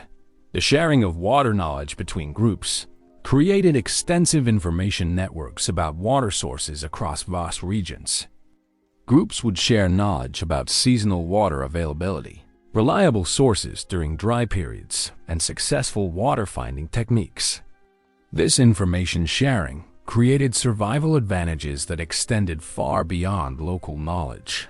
Trade networks often developed around water control, as groups with reliable water sources could support larger populations and accumulate resources for trade. Water abundance enabled the development of specialized crafts, larger settlements, and more complex social organizations. Control of water sources became a foundation of early political and economic power. The integration of water management with other survival technologies created comprehensive environment management systems. Water collection was coordinated with food gathering, tool making, and settlement planning. Groups developed integrated approaches that optimized their use of environmental resources while ensuring water security. The development of water storage technologies enabled the transition from nomadic to more settled lifestyles. Reliable water storage allowed groups to remain in favorable locations for longer periods, support larger populations, and develop more complex technologies. This represented a crucial step in the development of permanent settlements and agricultural societies. The psychological impact of water mastery provided confidence for exploration and expansion into new territories. Groups that had mastered water-finding techniques could venture into previously uninhabitable regions, knowing they could locate or create water sources wherever they went. This confidence enabled human expansion into every environment on Earth. Water management skills also drove technological innovation in other areas. The containers, tools, and techniques developed for water collection and storage were adapted for food storage, cooking, and other survival needs. The engineering principles learned through water management applied to construction, toolmaking, and environmental modification. The legacy of prehistoric water mastery extends into modern times, as many traditional water finding and management techniques continue to be used in arid regions around the world. Contemporary water management still relies on principles and techniques first developed by our prehistoric ancestors. demonstrating the enduring value of their innovations. Chapter 14. The Memory Keepers. In the flickering shadows of a cave in prehistoric Europe, an elderly woman traces intricate patterns on the walls with her weathered fingers. She's not creating art for beauty's sake. She's encoding the survival knowledge of her entire people into permanent form. Each symbol represents crucial information: migration routes, seasonal patterns, water sources, and the accumulated wisdom of countless generations. She is humanity's first librarian, and these cave walls are our species' first attempt at creating eternal memory. The development of external memory systems represents one of humanity's most revolutionary survival innovations. While other species were limited to the knowledge that could be passed down through direct teaching and genetic inheritance, humans created ways to store information outside their own minds. This breakthrough enabled the accumulation of knowledge across generations at a scale never before achieved in the history of life on Earth. Consider the monumental challenge that our ancestors faced: how to preserve crucial survival information beyond individual lifespans.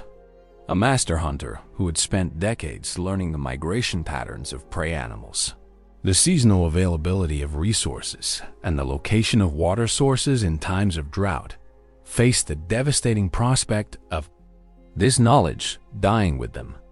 The development of external memory systems solved this problem and created the foundation for all human civilization. The earliest forms of external memory were probably musical and rhythmic. Long before writing systems emerged, prehistoric humans discovered that information embedded in songs, chants, and rhythmic patterns could be preserved with remarkable accuracy across generations.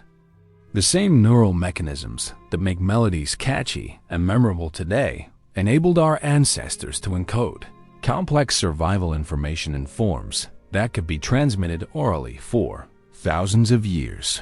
Archaeological evidence suggests that the famous cave paintings at sites like Lascaux, Chauvet, and Altamira functioned as sophisticated information storage systems. These weren't random artistic expressions. They were carefully designed databases that encoded crucial survival knowledge. The detailed animal depictions showed not just what species were available for hunting, but when and where they could be found, their behavioral patterns, and the most effective hunting strategies for each type of prey. The symbolic systems that emerged during the Upper Paleolithic period reveal increasingly sophisticated approaches to information encoding. Abstract symbols, geometric patterns, and standardized markings appear across vast geographic regions, suggesting that different groups were developing shared writing systems for encoding and sharing survival knowledge. These proto-writing systems predated formal written language by tens of thousands of years. The development of map-making capabilities enabled prehistoric humans to encode spatial information with unprecedented precision. Rock art sites contain what appear to be detailed topographic maps showing river systems, mountain ranges, and resource locations across vast territories. These visual maps allowed groups to navigate accurately across hundreds of miles and find specific locations based on encoded geographical information. Seasonal calendars carved into bone and stone artifacts reveal sophisticated understanding of timekeeping and astronomical observations. These prehistoric calendars didn't just track the passage of time, they encoded complex relationships between celestial cycles, seasonal changes, and resource availability. A hunter could consult these calendars to predict when specific animals would be migrating, when certain plants would be ready for harvest, or when weather patterns would shift. The social organization required to maintain these memory systems created new specialized roles within prehistoric communities. Knowledge keepers emerged who dedicated their lives to learning, preserving, and transmitting the accumulated wisdom of their people. These early scholars developed systematic approaches to organizing information, creating redundant storage systems and ensuring accurate transmission across generations.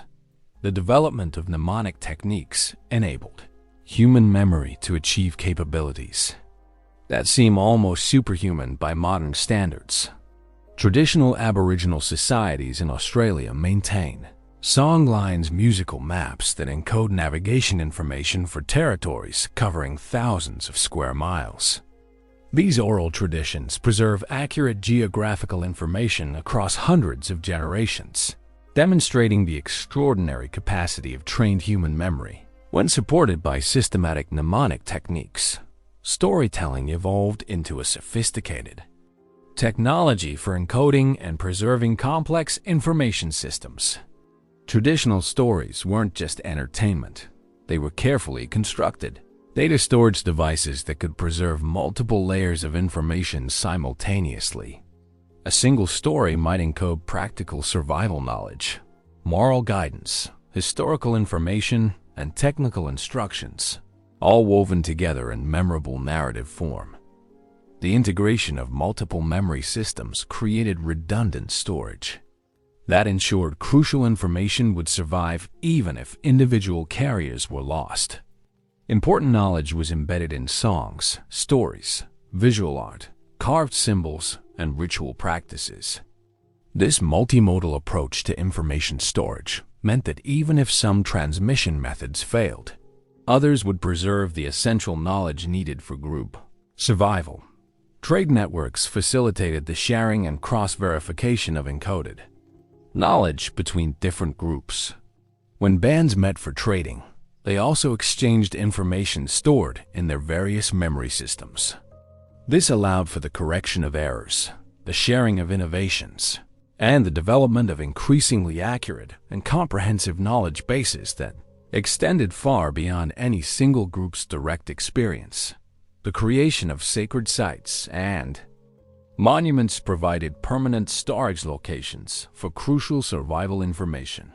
Megalithic structures like Stonehenge appear to encode astronomical knowledge that was essential for tracking seasonal cycles and predicting environmental changes. These monuments functioned as stone computers that could preserve and display complex calculations about celestial movements and their relationships to terrestrial events. Ritual practices evolved into sophisticated systems for reinforcing memory and ensuring accurate transmission of knowledge. Ceremonies that required precise performance of complex sequences helped maintain the accuracy of encoded information across generations.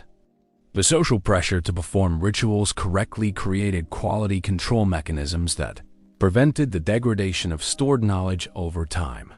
The development of standardized symbols and notation systems enabled different groups to share encoded information, even when they spoke different languages. Rock art symbols appear with remarkable consistency across vast geographic regions, suggesting that prehistoric humans developed universal notation systems for encoding specific types of survival information.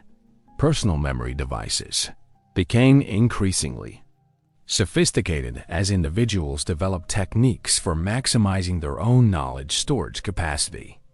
Body modification, tattooing, and personal ornaments may have functioned as external memory aids that helped individuals remember complex information systems. These personal memory tools allowed specialists to carry vast amounts of encoded knowledge with them wherever they traveled. The psychological impact of external memory systems transformed human consciousness in fundamental ways. For the first time in evolutionary history, individuals could access knowledge that extended far beyond their personal experience and the immediate teachings of their contemporaries. This created a sense of connection to ancestral wisdom and future generations that fundamentally changed how humans understood their place in time and space. Environmental monitoring systems embedded in memory traditions enabled prehistoric groups to track long-term ecological changes and adapt their survival strategies accordingly. Traditional knowledge systems could preserve information about rare but significant environmental events, extreme droughts, volcanic eruptions, climate shifts that occurred only once every few generations but required specific response strategies. For survival, the integration of astronomical observations with survival knowledge created sophisticated prediction systems that enabled long-term planning and risk management. By encoding relationships between celestial cycles and terrestrial events, prehistoric humans could predict seasonal changes, weather patterns, and resource availability months or even years in advance. Quality control mechanisms evolved to ensure the accuracy of stored information over long periods. Master knowledge keepers developed systematic approaches to testing, verifying, and updating encoded information. They created redundant storage systems, cross-referencing methods, and error correction techniques that maintained the integrity of crucial survival knowledge across many generations. The emergence of schools and formal teaching institutions within prehistoric societies enabled more efficient and accurate transmission of complex knowledge systems.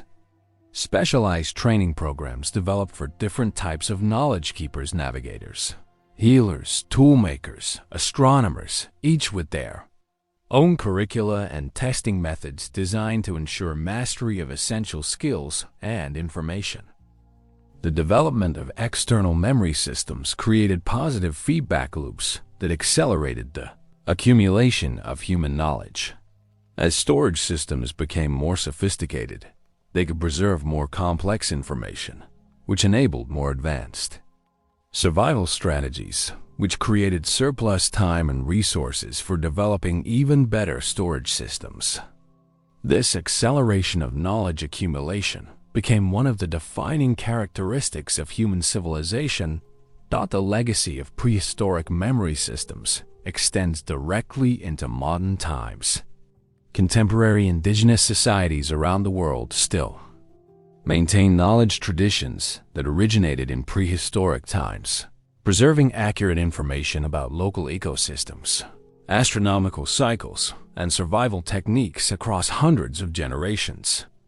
These living traditions demonstrate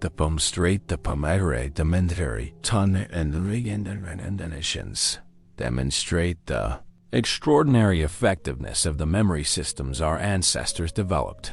The digital age has created new challenges and opportunities for knowledge preservation that echo the innovations of our prehistoric ancestors. Just as cave painters created permanent visual records and storytellers developed memorable oral traditions, modern humans are developing new technologies for encoding, storing, and transmitting the accumulated knowledge of our species. The memory keepers of prehistory established the foundation for all human learning and scientific advancement. Their innovations in information storage, transmission, and verification created the knowledge base that enabled the agricultural revolution, the rise of cities, and the development of written language. Every library, database, and educational system today traces its origins back to the first human who realized that knowledge could be preserved beyond individual memory and individual lifetimes. Chapter 15. The Weather Prophets. The storm was approaching fast across the African savanna, but the small band of early humans showed no signs of panic. Their leader, an elderly woman whose scarred hands spoke of decades of survival experience, studied the sky with the intensity of a modern meteorologist. She read the cloud formations, felt the subtle changes in wind direction, and detected the electrical charge building in the air. Her weather predictions had saved her people countless times before, and today would be no different.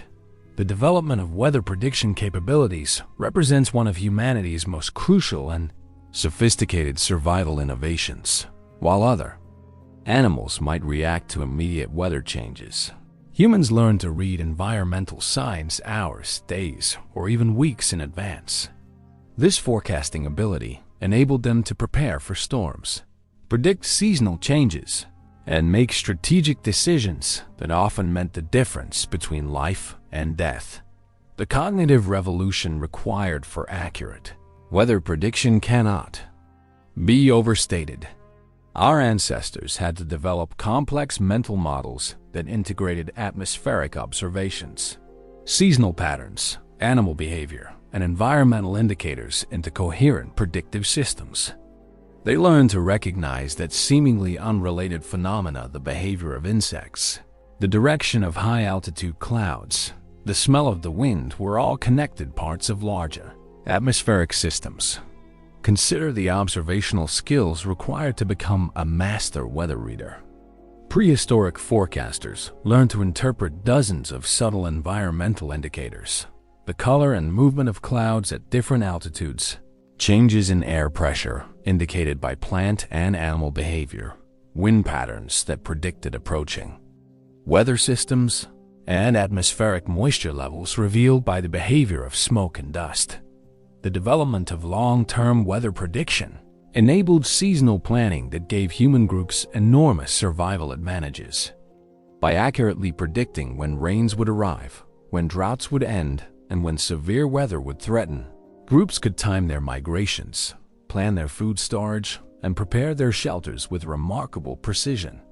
This forecasting ability was particularly crucial for groups living in environments with pronounced seasonal variations. The integration of astronomical observations with weather prediction created sophisticated climate modeling systems that enabled multi-year forecasting. Prehistoric weather prophets learned to correlate celestial cycles with long-term climate patterns, enabling them to predict not just immediate weather changes, but seasonal and annual variations in precipitation, temperature, and storm activity. Animal behavior became one of the most reliable indicators for weather prediction. As prehistoric humans learned to read the subtle behavioral changes that preceded atmospheric events, they discovered that insects, birds, and mammals possess sensory capabilities that could detect approaching weather systems long before human senses could perceive them. By carefully observing animal behavior patterns, skilled weather readers could predict storms, temperature changes, and seasonal shifts with remarkable accuracy. Plant responses provided another sophisticated indicator system for weather prediction. Prehistoric forecasters learned that different plant species responded to changing atmospheric conditions in predictable ways. The opening and closing of flowers, changes in leaf orientation, and variations in plant scent could all provide advance warning of approaching weather systems. The social organization around weather prediction created specialized roles within prehistoric communities. Weather prophets occupied positions of enormous responsibility and respect, as their predictions influenced decisions about migration timing, shelter construction, food storage, and hunting expeditions. The accuracy of their forecasts could determine the survival or failure of entire groups. Atmospheric pressure changes, though invisible to human senses, could be detected through various environmental indicators that prehistoric humans learned to read with scientific precision. They discovered that changes in the behavior of smoke, the clarity of distant objects, and the intensity of sounds could all indicate shifts in atmospheric pressure that preceded weather changes. The development of weather prediction technologies enabled prehistoric humans to take advantage of favorable conditions and avoid dangerous ones. Groups could time their major hunting expeditions to coincide with optimal weather, plan long-distance migrations to avoid seasonal storms, and position themselves to take advantage of predictable weather patterns that coastal weather prediction required. Specialized knowledge of marine atmospheric systems that differed significantly from inland weather patterns. Groups living near oceans developed sophisticated understanding of sea breezes, storm systems generated over water, and the complex interactions between marine and terrestrial weather patterns. This knowledge enabled them to predict dangerous storms, optimal fishing conditions, and seasonal changes in coastal environments. Mountain weather prediction presented unique challenges that required understanding of altitude effects, valley wind systems, and the complex ways that topography influenced atmospheric conditions. Groups living in mountainous regions learned to read the subtle signs that predicted avalanches, sudden temperature changes, and the violent storms that could develop rapidly in high-altitude environments.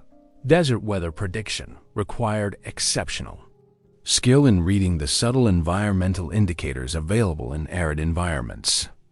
Prehistoric forecasters learned to detect the approach of rare but crucial rainstorms, predict dangerous sandstorms, and anticipate the extreme temperature variations that characterized desert climates. These skills enabled human survival in some of Earth's most challenging environments. The integration of weather prediction with hunting strategies created sophisticated tactical systems that maximized hunting success while minimizing risks. Skilled weather readers could predict when prey animals would be most active, when hunting conditions would be optimal, and when weather changes would drive animals to predictable locations. Seasonal weather patterns were encoded in complex memory systems that preserved meteorological knowledge across generations. Traditional calendars integrated astronomical observations with weather predictions, creating comprehensive forecasting systems that could predict seasonal changes, annual variations, and long-term climate cycles. The development of weather modification techniques enabled prehistoric humans to influence local atmospheric conditions to some degree. They learned to use fire to create updrafts that could influence local wind patterns, modify ground temperatures to affect local humidity, and create smoke signals that could sometimes trigger precipitation in marginal conditions. Trade networks facilitated the sharing of weather prediction knowledge across vast geographic regions. Groups could exchange information about regional weather patterns, seasonal variations in different areas, and successful forecasting techniques. This information sharing enabled the development of more accurate and comprehensive weather prediction systems. The psychological benefits of accurate weather prediction provided prehistoric groups with confidence and control in the face of environmental uncertainty. Groups that could anticipate and prepare for weather changes experienced reduced stress, improved decision-making capabilities, and greater willingness to undertake ambitious projects and explorations. Emergency response systems based on weather prediction enabled rapid reaction to dangerous atmospheric conditions. Prehistoric communities developed standardized procedures for responding to predicted storms, floods, droughts, and other weather-related emergencies. These emergency protocols could mobilize entire groups quickly and efficiently when weather threats were detected. The development of clothing and shelter systems was closely integrated with weather prediction capabilities. By accurately forecasting weather conditions, groups could prepare appropriate clothing, modify their shelters, and position themselves to minimize the impact of adverse conditions while taking advantage of favorable weather. The legacy of prehistoric weather prediction extends into modern meteorology, as many traditional forecasting techniques have been validated by contemporary atmospheric science. Indigenous weather prediction systems often demonstrate accuracy that rivals or exceeds modern computer models, particularly for local and short-term forecasting. The cognitive skills developed through weather prediction training enhanced many other survival capabilities. The observational skills, pattern recognition abilities, and systems thinking required for accurate forecasting transferred to navigation, hunting, gathering, and other crucial survival activities. The development of weather prediction represents the same pattern that characterizes all prehistoric survival innovations: the transformation of environmental challenges into opportunities for advancement. Dangerous and unpredictable weather didn't just threaten our ancestors. It drove the development of forecasting capabilities that gave them unprecedented control over their environmental interactions and enabled them to thrive in the most challenging climates on Earth. As the last ice age ended 12,000 years ago and massive glaciers retreated across continents, our prehistoric ancestors stood at the threshold of a new world. Behind them lay the greatest survival story ever told, the tale of how a small African species had conquered every environment on Earth, outlasted their stronger cousins, and developed technologies and social systems that would endure for millennia. But how exactly did they do it? As we've seen throughout this journey, the answer isn't what most people expect. Our ancestors didn't survive through superior strength. Neanderthals were stronger. They didn't survive through bigger brains. Neanderthals had those too. They didn't survive through better physical adaptations to harsh climates. Other species were better equipped for specific environments.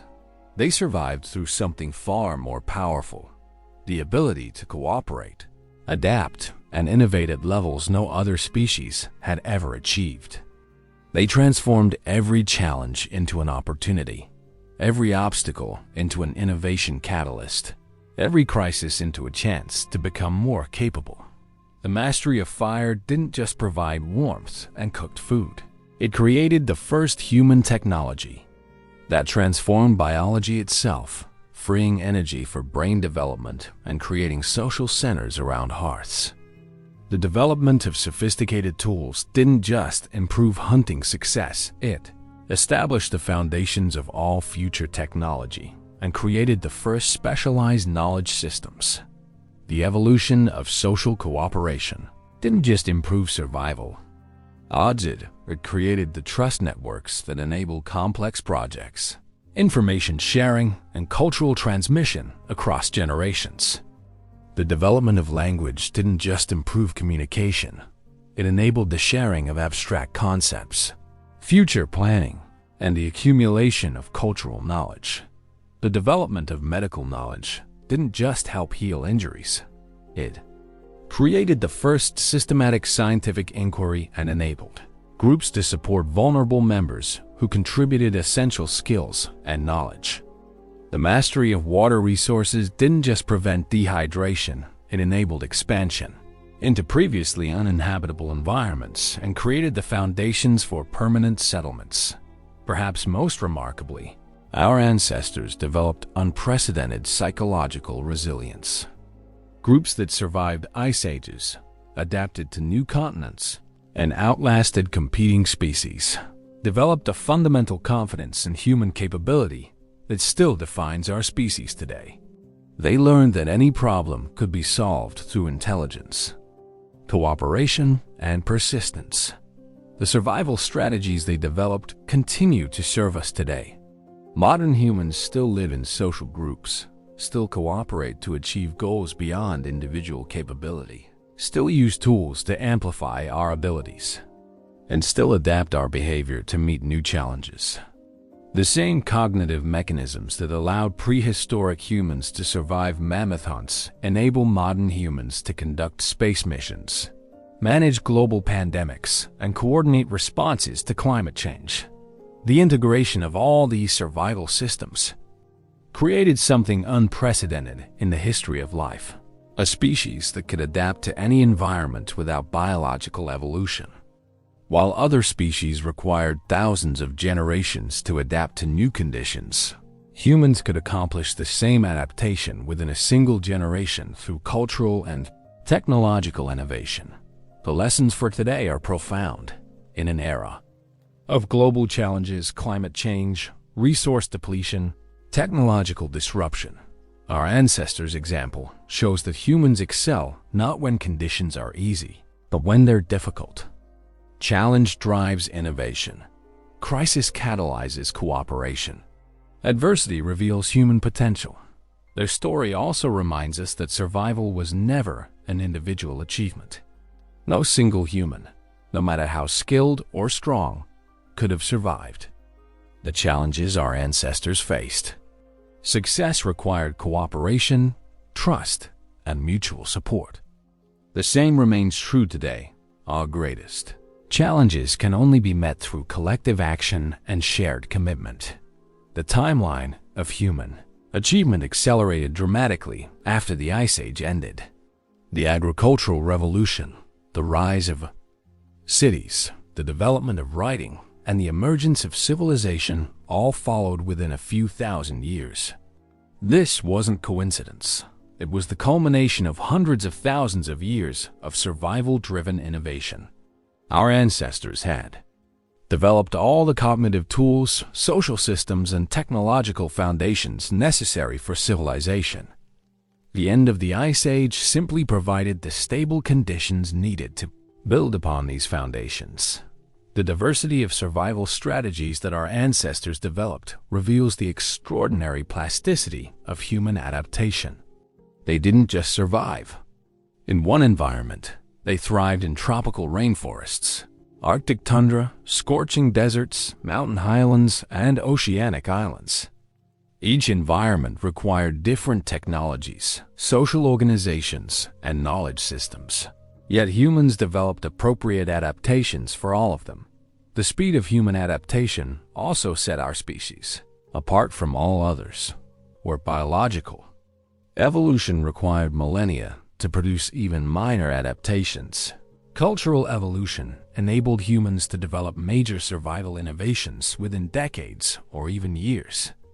This rapid adaptation capability allowed humans to respond effectively to environmental changes that would devastate other species. Looking forward, the survival legacy of our prehistoric ancestors offers both inspiration and guidance. They faced challenges that seemed impossible: climate catastrophes, dangerous predators, resource scarcity, geographic barriers. Yet they not only survived but thrived. They transformed a vulnerable African species into the dominant force on the planet through intelligence, cooperation, and adaptability. The same qualities that enabled prehistoric survival continue to drive human progress today. Our ability to cooperate across vast distances, share knowledge instantaneously, and coordinate responses to global challenges all trace back to survival mechanisms developed tens of thousands of years ago. The technologies may have changed, but the underlying human capacities remain the same.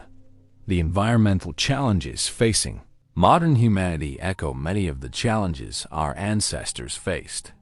Climate change, resource scarcity, and ecosystem disruption require the same kinds of adaptive responses that enabled prehistoric survival. Technological innovation, social cooperation, and behavioral flexibility. The precedent our ancestors set proves that humans can overcome even seemingly impossible environmental challenges. Perhaps most importantly, our ancestors' story reminds us that humans are not naturally selfish, competitive, or destructive. We are naturally cooperative, innovative, and adaptive. The qualities that enabled our species to survive and thrive are the same qualities we need to address contemporary challenges and build sustainable futures. The survival techniques our ancestors developed also provide practical guidance for modern challenges. Their emphasis on resource conservation, environmental knowledge, and community cooperation offers models for sustainable living that remain relevant today. Their ability to thrive with minimal material possessions while maintaining rich social and cultural lives provides alternatives to consumption-based lifestyle models. Their greatest gift to us isn't just the biological and cultural inheritance that makes modern life possible. It's the proof that humans can overcome any challenge through intelligence, cooperation, and determination. They faced the ultimate survival test and not only passed, they excelled. In their success, we find both the confidence and the roadmap for our own challenges ahead. The story of prehistoric human survival is ultimately the story of human potential itself. It reminds us that we are the descendants of the most successful survivors in the history of life on Earth, not through luck or accident, but through the very qualities that continue to define us today. Their legacy challenges us to think beyond immediate problems toward long-term solutions, to value cooperation over competition, to see challenges as opportunities for innovation, and to remember that human ingenuity and collaboration can overcome any obstacle. In understanding how our ancestors survived, we learn how we can not just survive, but thrive in whatever challenges await us. The survival story of our prehistoric ancestors proves that humans possess unlimited potential when we work together toward common goals. Every challenge they faced made them stronger, more capable, and more confident. Every innovation they developed created foundations for even greater achievements. Every crisis they overcame proved that human intelligence and cooperation could triumph over any adversity. As we face our own uncertain future, we carry within us the same capabilities that enabled our ancestors to conquer the earth. Their greatest gift is not just the world they created for us, but the proof that whatever challenges await, humanity will find a way to not just survive, but to build something even better from the ashes of what came before.